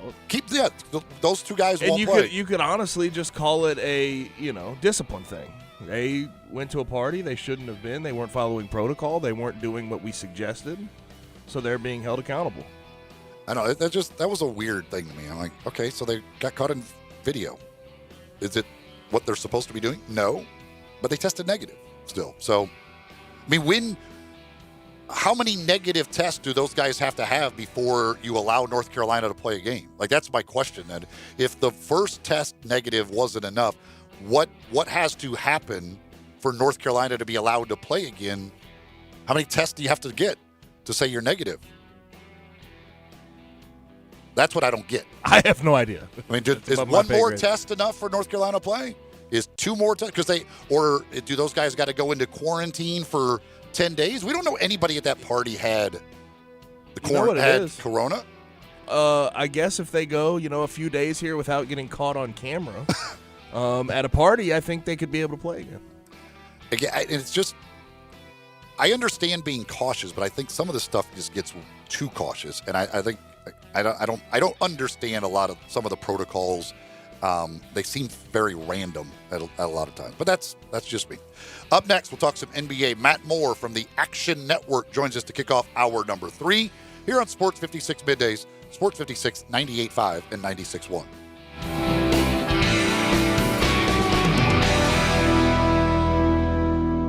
At First Bank Mortgage, their core purpose is to help you get to a better place. That better place may be a lower monthly payment, that vacation you thought was impossible, or getting into a home with a fenced backyard where your kids can play. To get into your better place, First Bank Mortgage makes decisions right here at home. Dedicated to helping you get to your better place, First Bank Mortgage. Call Daniel Mooney at 901-462-0145 today. NMLS 741022. Equal housing lender. The Winter Collection sale now until March at Lexus of Memphis at 2600 Ridgeway and online at lexusofmemphis.com. Your one and only Lexus dealership in Memphis. This great Winter Collection sales event has super special financing offers featuring the flagship LS500 and Lexus named the #1 certified pre-owned program in the industry for the 4th straight year by U.S. News and World Report. The Winter Collection sale now until March at Lexus of Memphis. Experience amazing at Lexus of Memphis. Hey, Matthew, we need to restock those sleeping bags. Indeed knows unexpected growth can stretch your business thin. One of you cover this register? Like at Anita's outdoor store. Sorry. To keep sales climbing, she needs to get started hiring right away. I need Indeed. Indeed you do. And the moment you sponsor a job on Indeed, you get a short list of quality candidates from our resume database. Visit Indeed.com/credit and get a $75 credit for your first sponsored job post. Terms and conditions apply. When you think about Memphis-style hot wings, you better be thinking about Crumpy's Hot Wings, because they're made from the freshest ingredients and always deliver that mouth-watering taste that you expect from your hot wings. Now you can visit their new location at 420 South Germantown Parkway. You can also call them at 901-207-1273 and see for yourself why Crumpy's is simply the best. Ask for the Sports 56 Special, which is 20 pieces of whole wings, large fries, and 4 drinks at just $38 for your family or group gatherings. Crumpy's Hot Wings, simply the best. At Jason's Deli, when you're dining in or picking up curbside, you can expect wholesome food and no surprises, just delicious sandwiches, crisp salads, and quick quality meals made with the freshest ingredients and no artificial trans fats, MSG, high fructose corn syrup, or artificial colors and dyes. Around here, a lot of thought goes into what we put into our food and what we take out of it, because you're not just taking a bite, you're getting a taste of who we are. New items are constantly being created to expand our menu for all tastes and special diets with vegan and gluten-free options available. Convenience and on-time delivery you can count on. It's just a click away at jasonsdeli.com, so whether you need to feed 5 people or 5,000, the team at Jason's Deli, they have the credentials and the commitment to keep you satisfied. Freshness is nearby at Jason's Deli, with locations at Ridgeway in the Park Place Center, Poplar and Highland, Germantown Road in Cordova, and on Goodman Road in Olive Branch. Jason's Deli. It's wholesome food and no surprises. If you're going on vacation, making a college campus visit, or if business takes you out of town, there's just no better place to board your dog than Barks and Recreation, 965 Reddock Cove, between Bud Davis Cadillac and the Blue Plate Cafe in East Memphis. Boarding, daycare, grooming, we have the best of everything at Barks. Indoor-outdoor kennels so your family member can go in and out as they please. Indoor and outdoor play areas. 4 walks a day, group play, and individual attention from the best staff in the Mid-South, which includes an overnight staff to ensure the safety and comfort of your pet 24 hours a day. All reasons to choose Barks and Recreation above all other boarding and daycare facilities. BarksDaycare.com or 509-0909. Check us out and make your reservations now at BarksDaycare.com. If your dog could speak, he'd say Barks. We are Sports 56 WHBQ Memphis, W253DF Memphis, and WIVG Tunica Memphis. Flynn Broadcasting Stations. Now, back to Sports 56 Middays. This hour is brought to you by East Memphis Ace Hardware at Quincy White Station. Here once again are Greg Gaston and Eli Savoy. Welcome back. Hour number 3. Sports 56 Middays here from the Family Leisure Studios. Eli Savoy, Gabe Kuhn with you. Greg is off today. He'll be back tomorrow on the program. This hour of the program brought to you by East Memphis Ace Hardware. Speaking of National Pizza Day, by the way, my Big Green Egg. You can make pizzas on there. Ooh, baby. Delicious stuff. Homemade. John mentioned homemade pizza his wife makes. Homemade pizzas off the Big Green Egg. Oh, man. It's like a smoked pizza? Yes. It's good? Oh, yeah. That's interesting. My wife, they have a pizza stone that you can buy for it. My wife made actually a barbecue. After I had smoked a Boston butt, she took some of the meat and made a barbecue pizza. Oh, man. Delicious stuff. Delicious. You can't make anything. The Big Green Egg is, I'm telling you can't. Everything that comes off there just tastes better. You can put an Emos pizza on there and it'll taste just fine. That is this hour of the program brought to you by East Memphis Ace Hardware. They are a platinum Big Green Egg dealer. Well, we always enjoy talking some NBA with Matt Moore. He is with the Action Network, the NBA writer. You can follow him on Twitter. He's at HP Basketball. He's also at Matt Moore, TAN, as in the Action Network. And Matt joins us on the program. He's also, if I'm not mistaken, a Chiefs fan. Is that correct, Matt? Yes, it is. So have you recovered yet? Yeah, I'm fine. You win the year before, and you can't be too mad. I honestly never thought they would make one in my lifetime. So just getting to one is a big deal. It's fine. I don't mind if Tom Brady were to leave the planet forever. That wouldn't upset me. But it's fine. I'm fine. Well, and it also helps the fact that you're also going to be the favorite to go back again next year because you still got Patrick Mahomes and still got a lot of really good players. Yeah, for sure. It's hard to be like, oh, whoa, you lost in the Super Bowl after you didn't go back to back. What a hard time. Like I've been in that other spots of teams in the spot. Like I've been in the other fans' shoes, so I understand it. Doesn't make it better when you don't score a single touchdown, but it's fine. that is true, no doubt about that. Well, our condolences to you and all the Chiefs fans out there. Us Grizzlies fans, we need a little help right now. The Grizzlies, after winning 7 in a row, have now lost 4 in a row, and it is interesting because if you just took that stretch of 11 games before the year and said, "Hey, well, the Grizzlies will go 7-4 in this stretch," everybody would be like, "Oh, that's fine. 7-4, like it's a pretty good stretch in that 11 games." But because they won 7 in a row, now they lose 4 in a row, people start panicking. You're still playing without Jaren Jackson Jr. You don't have Justice Winslow. Now Brandon Clark's been out for a couple of games. The injuries just continue to mount and mount and mount. What's your thoughts so far on what you've seen from the Grizzlies? I think this losing streak has really been defined by the defense slipping. Yep. That's been the big thing is it's rare for teams as young as Memphis to be good defensively, and this is the second year that Jenkins has managed to pull that off, but got to stay tied to it because that's part of it. You wonder if fatigue's a factor with a shortened rotation with the injuries. I think DeAnthony Melton being out obviously is that's a big deal considering how he's played this year. With everybody that they're missing, they're not loaded with firepower.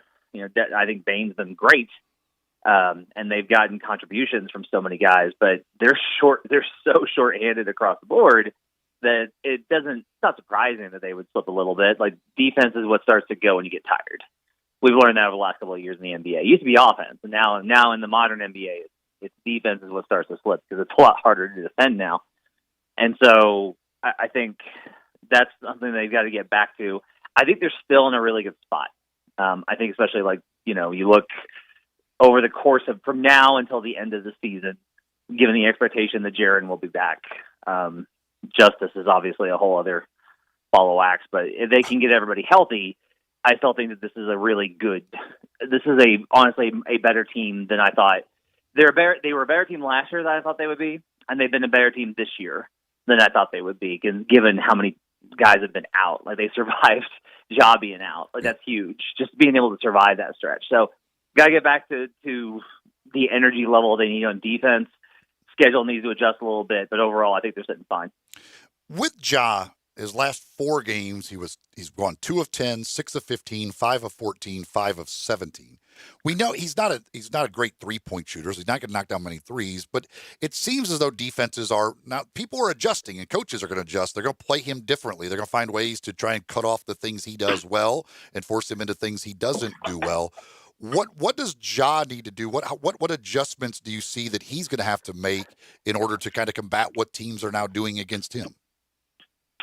From what I've seen, they're layering the defense against them where they want to bring multiple levels of attack.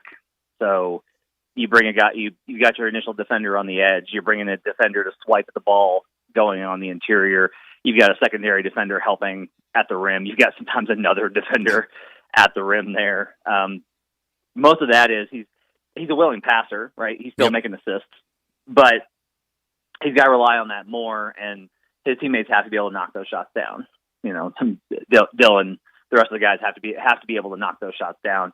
I think getting JV back up to speed is a big part of that, in giving him a pick and roll partner that's consistent and can score a little bit on his own. That's a big part of that equation as well. But that to me is a big key. Is teams are making it to where he's having to hit harder and harder difficulty layups, and that's pretty difficult. The jumper's going to come and go. If you're open, if they're dropping versus you got to take that.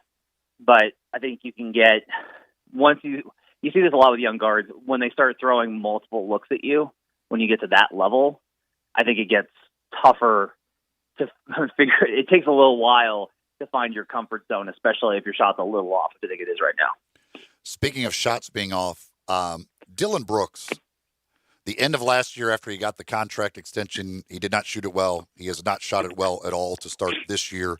Did go 4 of 10 from three-point range last night. But when they get healthy, Dylan's got to go to the bench, right? Like, he's got to be a bench guy. Would you agree with that?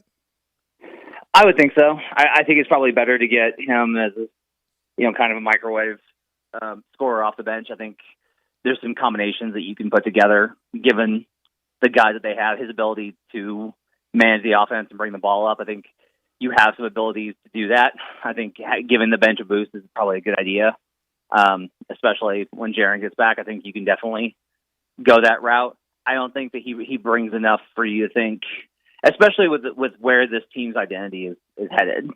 And that's not to say that Dylan's not starter caliber. I think there's a lot of teams he would start for. But I do think that he's on this team, his identity is probably going to be best suited coming off the bench, a little bit more freedom, find some more spots, use the different kind of spacing and mechanisms. I think that's probably the best use of it. The one thing that this new front office has done great is the drafting, and they've gone out and gotten these 4-year guys. They're not looking for the 19-year-old with potential. They're finding guys who they feel can play basketball right away. And again, they hit with Desmond Bane and Xavier Tillman. Both have had a positive impact this year. Yeah, I mean, it's just really impressive. Like, you look at the numbers, and I mean, they're scoring 112 points per 100 possessions when Tillman's on the floor. And that's for a guy thrust into this big role early with his, kind of MO for where they found him in the draft. That's incredible. Desmond's obviously just been ridiculous. That's absolutely absurd shooting, but just all the way down. Like, they have so many guys that are talented. They have so much versatility. I think one of the things that really helps them is they have a lot of guys that can do a lot of things. I do think that getting Brandon Clark back up to, and he's shown a lot better in the last couple of games before the injury, but I think getting him back up to where he was last year is vital for the team, because you need guys. You have a lot of guys that can shoot, and you have a lot of guys that can score, but you need guys that can really kind of pull the room together, so to speak, and that's what Brandon Clark does. And so I think that's kind of the importance there. But look, the last really 3 seasons of drafting have just been incredible. And the team has benefited from it so much. I mean, when you judge these young cores, it's always about, who's the top end talent. But Memphis is just like continuously like Desmond Bane and all the way Tillman, all the way down. You get all these guys that are contributing, and the fact that Jenkins is able to get them to be a competitive team that can challenge really good teams night after night. I can't say enough about the coaching that's been done as well. Talking with Matt Moore from the Action Network. So elsewhere, would you agree with Draymond Green that his shot last night was the smartest dumb play in history? Yeah, I think that's a pretty accurate description of it. Yeah, we're seeing a lot of weird stuff this season. A lot of executives around the league have said this season's going to be kind of a mess. And that was like a funny anecdote, but it is just kind of a sign. I think there's so much mental fatigue all the way through in terms of trying to, guys are just a little afraid all the way around. Everybody, coaches, players, everybody. I think it's one of the reasons we're seeing a lot of mistake-prone basketball and, weird outcomes and things like that. It's just going to be kind of a messy season all around. I think Draymond's play was, in part, kind of a signature of that. It's you mentioned that too about because you just look up and down, and there are so many teams bunched together, like within 2 or 3 games of 500. Like it's I don't know that there's many games anymore that any team could beat another where you go, wow, I can't believe they beat them.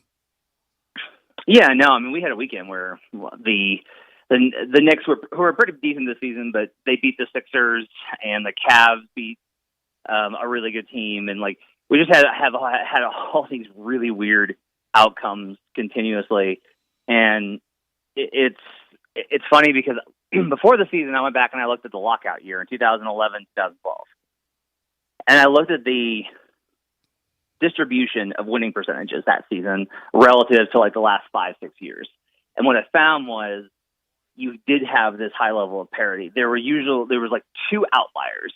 Because that season you had like the Bobcats, who were one of the absolute worst teams in NBA history. And you had like a few dominant teams. And you have it this year, right? You have the Lakers, you have the Clippers. The Sixers, I think, are going to be up there. Maybe the Bucks, they're starting to look a little bit more like themselves. But then when you looked at the rest of it, it was all really truncated. There wasn't a lot of teams over 60% winning percentage, and there weren't a lot of teams under 30% winning percentage. Everybody was 40 to 60. Like, everybody was in a few games of 500.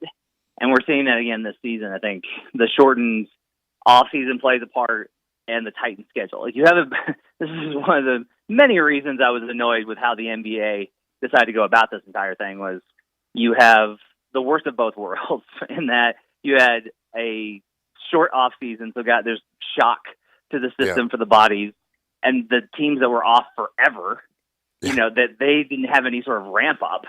It was just like, oh, okay, you've been doing nothing for 8 months. Oh, all right, we're going to have a week of preseason, then we're playing games. Good luck, guys. And then now we have this schedule where it's like 3 and 4 nights back to back, a road trip, and then a back to back. Like, it's just ridiculous. And so, and that's what the money's for, and I get that. But I do think it's going to cause this season to be very, very tight all the way through.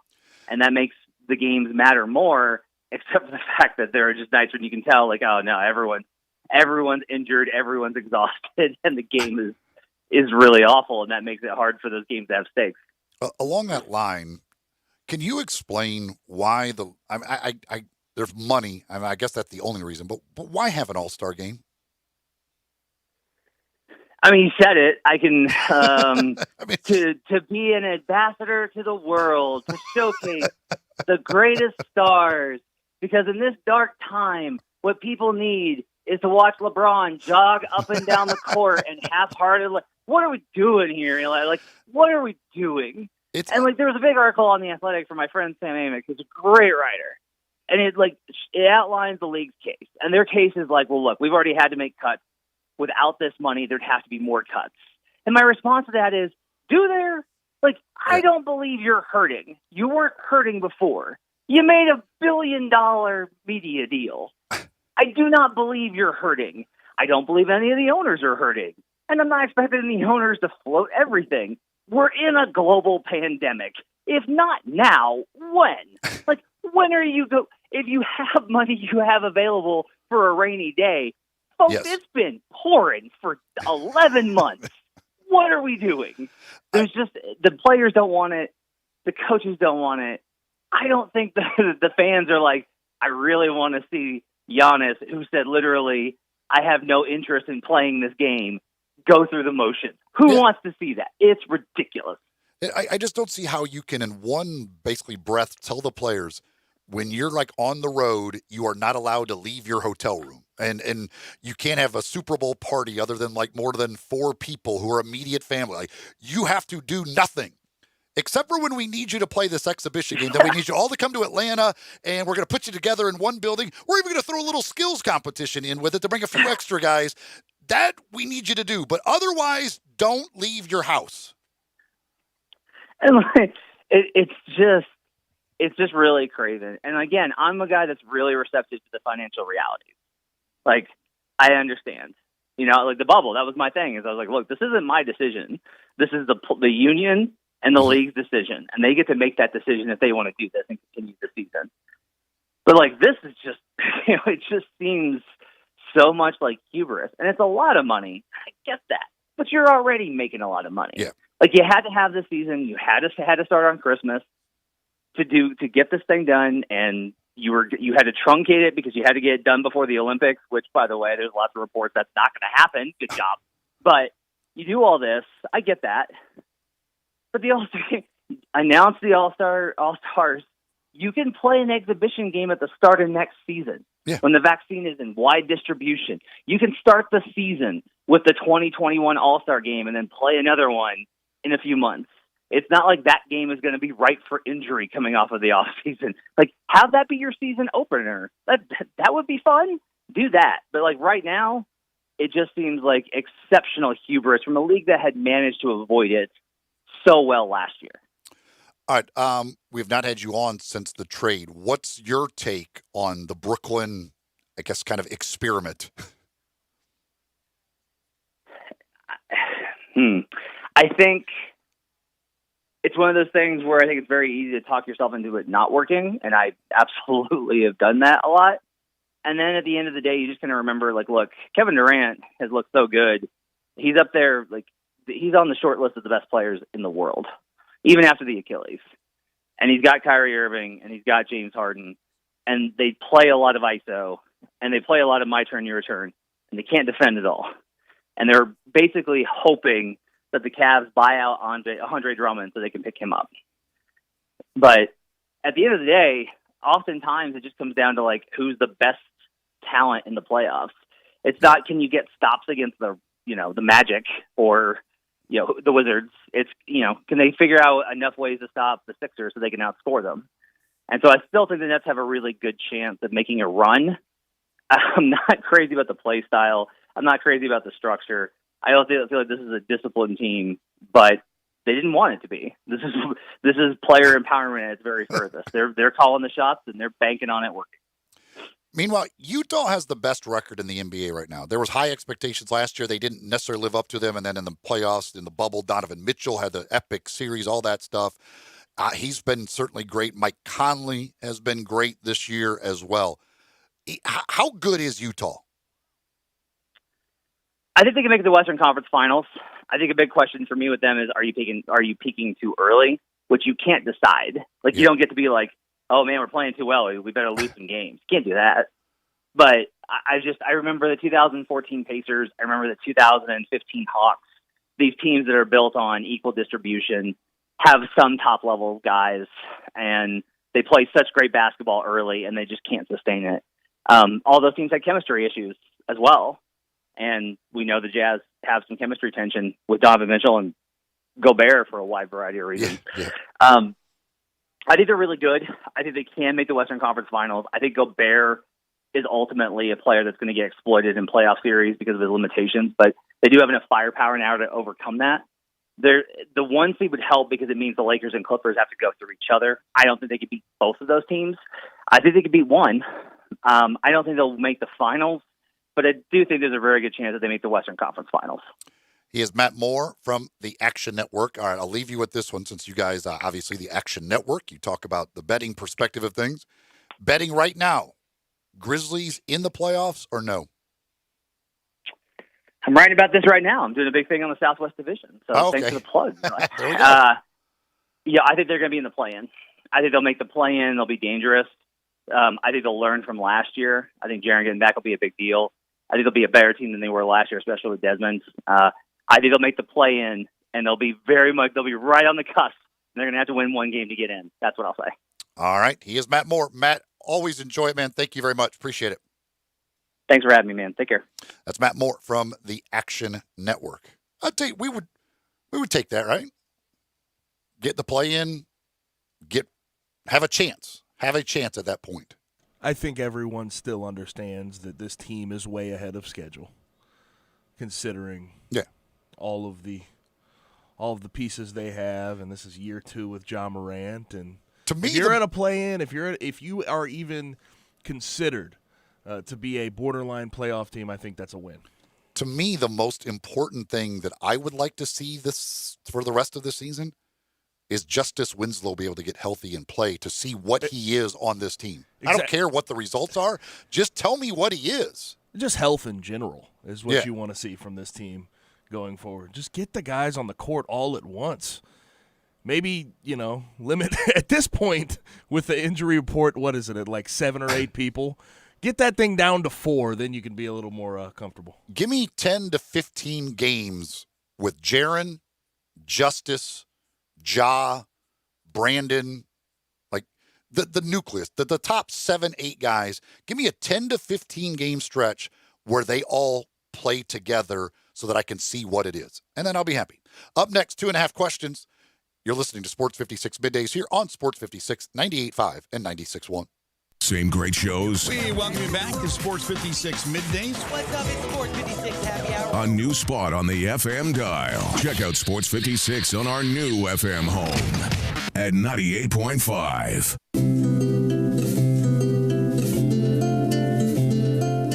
I'm a big fan of Town Village, and there is always something to do year-round. Nestled in the heart of East Memphis, located corner of Park and Cherry, is a beautiful residential neighborhood. Looking for a great place to retire, but you still have a very active lifestyle? Then visit Town Village. Only requirements that you're 55 plus. Prices per month starting at $24.50. The Gourmet Chef welcomes you to visit our restaurant and bistro. Package includes 3 complimentary meals per day, maid service, free local transportation, monthly coffee club, themed dinner parties, lots of fun. Visit us and call Daniel or Bo at Town Village Audubon Park at 901-374-7342. There's no place like home. Town Village Audubon Park. If you're going on vacation, making a college campus visit, or if business takes you out of town, there's just no better place to board your dog than Barks and Recreation, 965 Reddick Cove between Bud Davis Cadillac and the Blue Plate Cafe in East Memphis. Boarding, daycare, grooming, we have the best of everything at Barks. Indoor-outdoor kennels so your family member can go in and out as they please. Indoor and outdoor play areas. 4 walks a day. Group play and individual attention from the best staff in the Mid-South, which includes an overnight staff to ensure the safety and comfort of your pet 24 hours a day. All reasons to choose Barks and Recreation above all other boarding and daycare facilities. BarksDaycare.com or 509-0909. Check us out and make your reservations now at BarksDaycare.com. If your dog could speak, he'd say Barks. Bria's Fashion Boutique is the worst. First, they asked me if I needed help finding anything.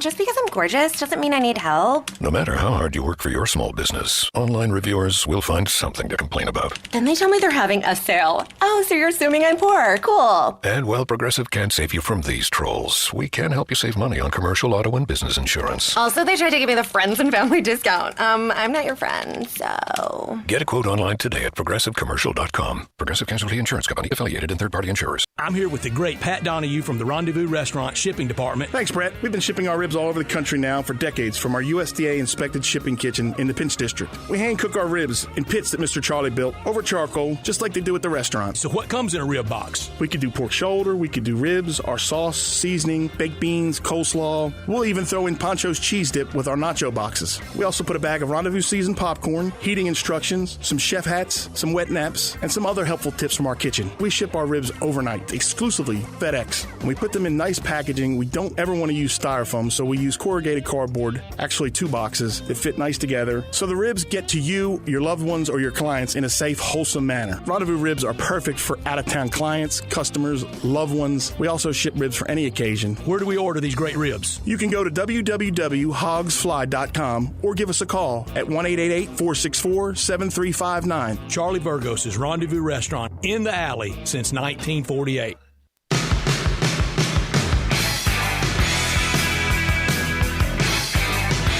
Now, back to Sports 56 Middays.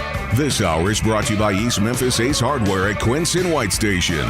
Here once again are Greg Gaston and Eli Savoy. Middle of the road, he's trying to find me. Welcome back.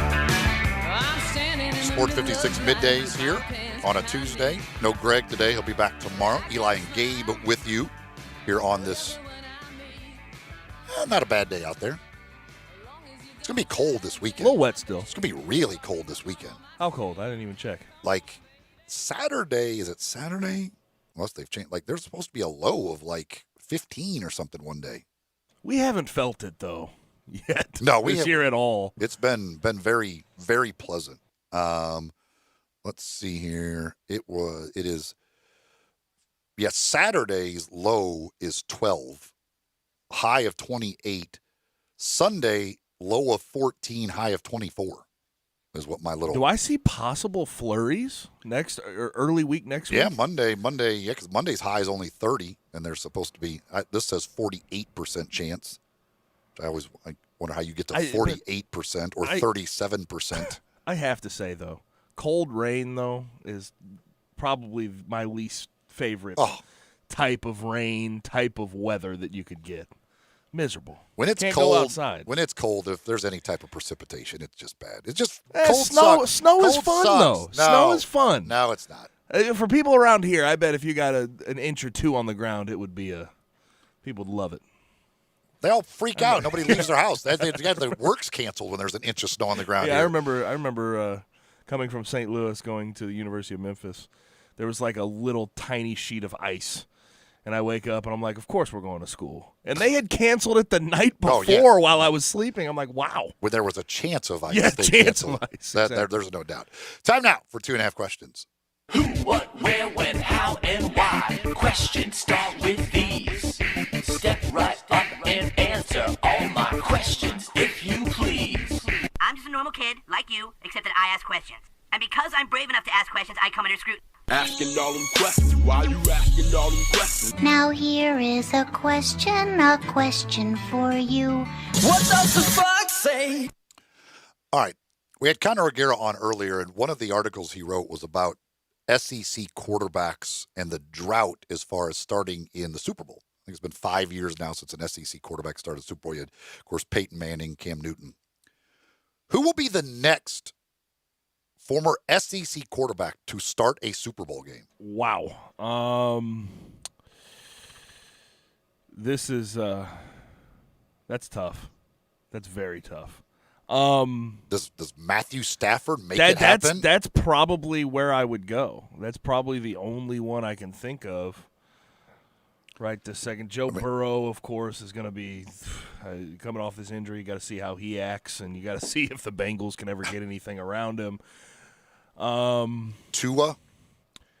Drew Lock? Yeah, I'm not buying Tua. I'm not buying Drew Lock. Drew Lock, they're thinking about moving on from him already with the Broncos. Tua I like Tua, and I want to believe he will be good in the NFL, but just something tells me that he's not going to last as a starter in the NFL based on all the stuff we've seen in the offseason and his teammates coming out and being anonymous sources for Miami Herald articles and stuff like that. So I'm going to go Matt Stafford. He would be the short-term pick. But I can't really think of anybody else I think down the road that would be able to do it. So I'm going to go Matt Stafford. And obviously you got Mac Jones, who would be coming out this year, but you have to have a pretty substantial. You have to have a good fit, and this is starting quarter. This would have to be a starting quarterback. You'd have to have a good fit for Mac Jones to just be thrown into the fire. And as far as a Super Bowl contender, he'd have to be with the Colts or the football team or somebody with a really good defense and good theoretically pieces. He could get drafted towards the end of the first round. Right. What about what about Dak?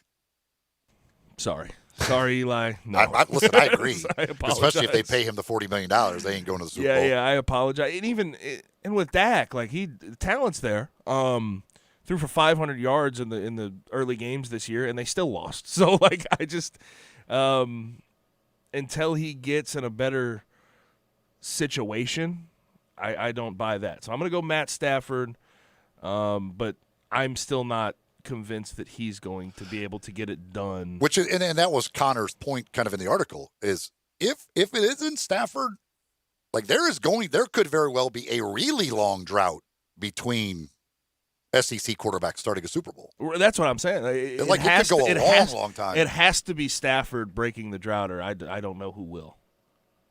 But I hadn't really thought about the fact that there hadn't been SEC quarterbacks since Peyton and Cam, but yeah, you look down the list.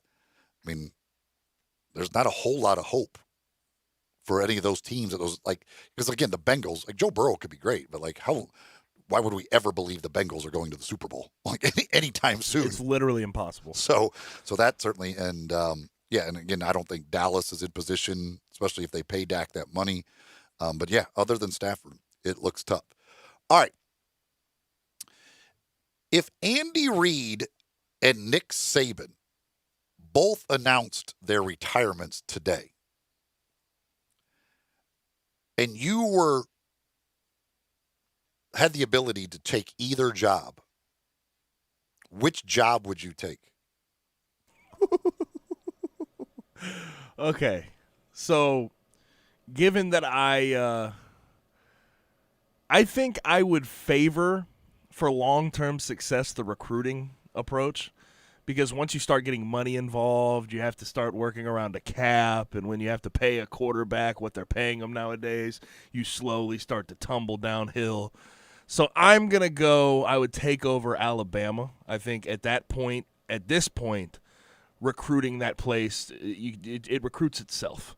And Nick Saban, while I think does it recruit itself, or is it just Nick Saban? The success, because Alabama, we've seen Alabama be bad before. Well, the success and the history of that program here, especially since Saban has been there, I think has propelled it into one of the schools in the country that recruits itself. I do, but. Because I don't know if Saban's like some ace recruiter. I think it's just that he's had so much success and people trust him to get them to the next level. And they know they can do that, and Alabama's basically a launch pad for NFL talent. See, it's interesting because that's the question. I mean, do you believe that kind of anybody could step in, or is it Nick Saban is just his, not necessarily him, but it's his system that is just in place now. It's such a well-oiled machine that it just continues. And can you continue that step again? Whereas with the Chiefs, you've got Patrick Mahomes locked up long term. He's there, and you're going to get to have Patrick Mahomes as your quarterback for the next 5, 6, 7 years, which is a pretty appealing thing to step into. You would think that even if you start losing some guys, like there are going to be people that want to come play there because Patrick Mahomes gives us a chance to win the Super Bowl every year.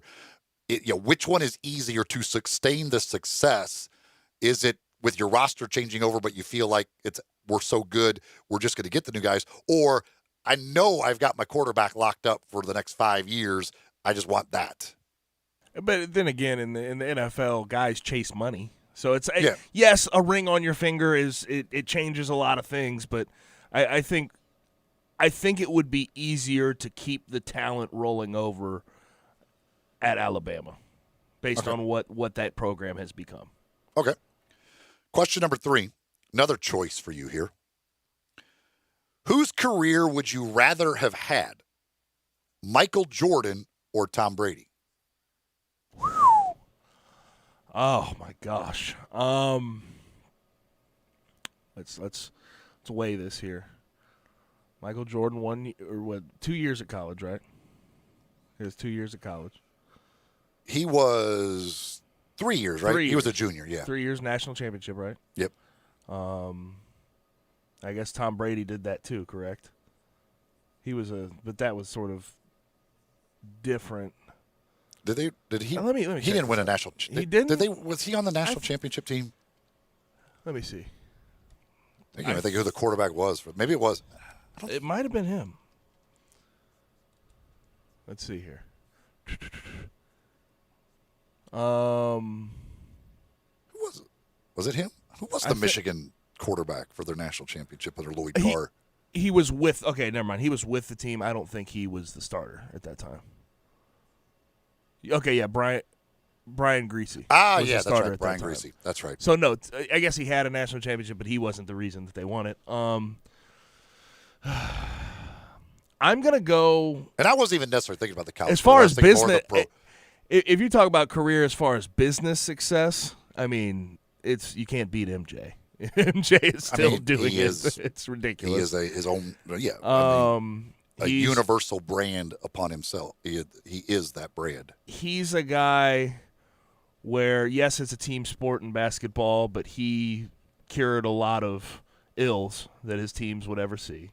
So he is just the sort of, at this moment, besides LeBron James and maybe some people think Kobe, the undisputed GOAT in the NBA. I'm going to have to say Brady's got more championships, but Jordan can say he never lost in the championship. Right. I'm going to have to say Michael Jordan, and I think a lot of it has to do with his finals record, being undefeated in the finals, and the fact that and I guess Tom Brady's sort of similar with the Patriots, where you have a team. The Bulls were nothing before Michael Jordan got there, and it's a big city. So I'm going to go Michael Jordan because when you look at Chicago, big market now, and he's sort of the one with the Bulls who put them on the map and made them one of the most successful franchises in NBA history, I'd say. So I'll go Michael Jordan. Okay. Where would you lean? Would you rate Tom Brady there? It's tough. I mean, there is something to be said for just saying 7 championships, 7 wins, and which is the most all time in his sport. Like nobody, Jordan, Bill Russell, there's other guys who have more championships than Jordan. Tom Brady, I don't think anybody's ever going to beat that record. Like I can't imagine somebody winning more than 7 Super Bowls, especially not at the quarterback position. But there's also something to be said for the Jordan aspect of, dude, they didn't beat me in the finals. Like once he got to the point where they were good enough to win a championship, like he basically didn't lose from that. The one year when he came back very late in the year, but they lost that year to Orlando, and then obviously when he went to the Wizards and all that stuff. But for the most part, that stretch when they beat from the point they got good enough to win a title, he didn't lose. he won it 6 of them with the basically 2 years off in between. Again, he came back for very late in the 1 year, and they did lose in the playoffs that year. But it's pretty impressive to just go, when you met me in the playoffs, you lost. And also, I think with MJ, as far as the, Republicans buy sneakers too thing like that, you could call that controversy. I don't really think it's that much, but with Tom Brady, you had Spygate and you had all these other things going on. Deflategate, whatever that was. Yeah. That one was made up. I'll say that. Spygate was not. Spygate was very, very serious. So there's sort of controversy around, especially his first Super Bowl win and how he won. Did they stretch the rules? People sort of bring that into the equation when talking about Tom Brady. You know what's funny to me about comparing the two is that with Jordan, even though Phil Jackson was obviously a great coach, like nobody would ever say like the Bulls won, like it was Phil Jackson more than Michael Jordan. Like you have the debate about Belichick versus Brady, but like that, nobody would have ever been like, yeah, I mean it wasn't Jordan, it was Phil Jackson who really put that system together, and that's why they won. But you could make the argument. No one ever says that. I agree, but you could like when you compare it to Brady, yes, you could because Michael Jordan didn't win any championships until Phil Jackson was there and in the fold and controlling the offense and controlling that team. So yeah. But it is interesting that no one ever that's not a thing. Gives him credit for it. Like really. It's all Michael Jordan. And then with them, you're like, well, I mean, is it Brady or is it the system? Well, obviously Brady now shows it doesn't matter the system; he can still win elsewhere. But it is funny that like both playing for arguably the greatest coach in the history of their respective sports, and but the way it's kind of looked at versus player versus that coach and who was responsible for the success, it is different. You said it doesn't matter what system it is for Brady. I think Brady is the system. Yes, yeah, exactly. He's the one. Honestly, I sort of wonder, and I know Byron Leftwich, give him credit for his game plan the other night and everything, and how they scored 31 points. He did a good job. But you sort of wonder how much Tom Brady has his hands on the game plan and how much he's in those game planning meetings and talking with these guys and coming up with the game plan they're going to use. I think he's most of it. You'd be dumb not to, right? Like how would you have Tom Brady or any of these top quarterbacks? Like if you've got Tom Brady, if you've got Aaron Rodgers, Peyton Manning in his days, like especially when they're this late in their career, they've seen everything that can be seen defensively. Like anything that can be tried defensively has probably been tried against them.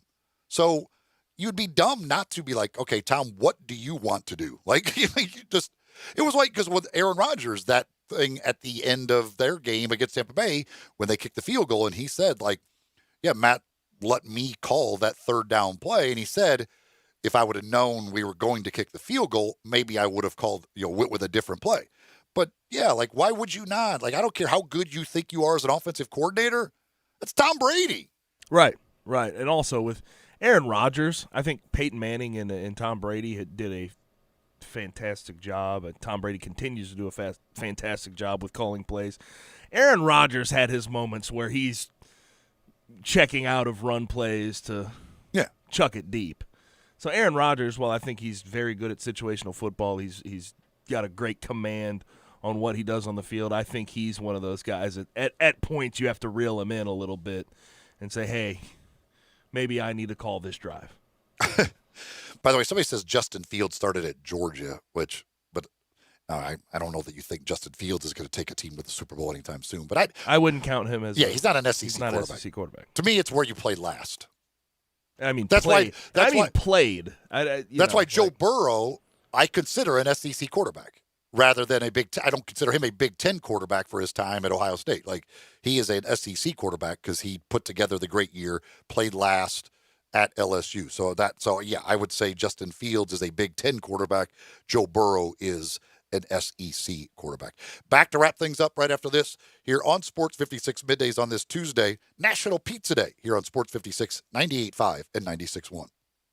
Start your day the right way with Peter Edmiston and Anthony Sane on Sports 56 Mornings. Weekdays from 7 to 10 on Sports 56, 98.5 FM and 96.1 FM.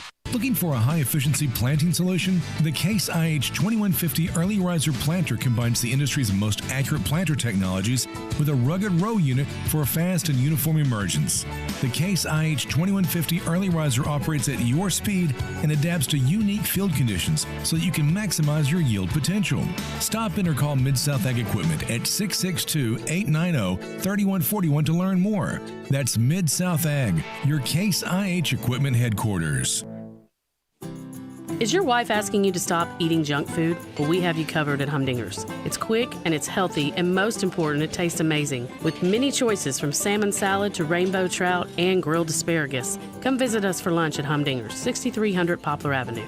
So good, Coach Penny eats with us weekly. Don't forget, Humdinger's offers full-service catering for weddings, social events, or your corporate lunches. You can call 901-260-8292 to find out more. The winter collection sale now until March at Lexus of Memphis at 2600 Ridgeway and online at lexusofmemphis.com. Your one and only Lexus dealership in Memphis. This great winter collection sales event has super special financing offers featuring the flagship LS500 and Lexus named the #1 certified pre-owned program in the industry for the 4th straight year by U.S. News and World Report. The winter collection sale now until March at Lexus of Memphis. Experience amazing at Lexus of Memphis. I Buy Houses, 901-406-1101. That's 901-406-1101. I Buy Houses. I Buy Houses will buy a house in any area, in any condition, and yes, it's guaranteed to close in 5 days. If you need to sell your home quickly, call 901-406-1101. If you've been through a divorce, if you lost your job, if you're tired of renters, I Buy Houses can get you your money quickly. I Buy Houses will buy your home in Shelby County, DeSoto County, Memphis, Bartlett, South Haven, Horn Lake, Olive Branch, anywhere and everywhere in between in any condition. And yes, they're open 24 hours a day, 7 days a week. I Buy Houses, 901-406-1101. That's 901-406-1101. Grab that pen, 901-406-1101.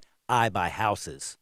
The folks at Homer Skelton Hyundai want to say thank you. Thank you, Memphis, for another spectacular year. They set records, but I can understand why. You think about the product. Where else do you get a 10-year, 100,000-mile limited powertrain warranty? That's what you get on every new car at Homer Skelton Hyundai. Oh, and thank you again for the 11th straight year, the #1 certified pre-owned car dealership in all of Memphis. It starts with that product, but then it goes to the shopper assurance. Where else do you go where you get transparent pricing, flexible test drive, take the car for a couple of days if you want, streamlined buying process? You're not going to be there all day, in and out. And then, and I have not seen this anywhere else, the 3-day worry-free exchange. You buy a new car, if you've got any buyer's remorse, you've got 3 days to change your mind. Just get on Lamar, take it into Mississippi, the first exit's Craft Road, turn left, and go see Chris True and all the gang at Homer Skelton Hyundai. Now, back to Sports 56 Middays. This hour is brought to you by East Memphis Ace Hardware at Quince and White Station. Here once again are Greg Gaston and Eli Savoy.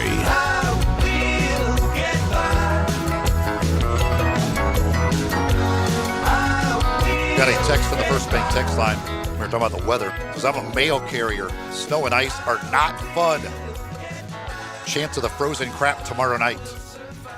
Yeah, I certainly feel for the mail carriers. There's no need for snow and ice. Being a mail carrier in the north, in like Chicago or something like that in the winter. Oh no. No, that's just ridiculous. And I just, like I said, I could do with no cold weather. I need to be in San Diego. That's where I need to be.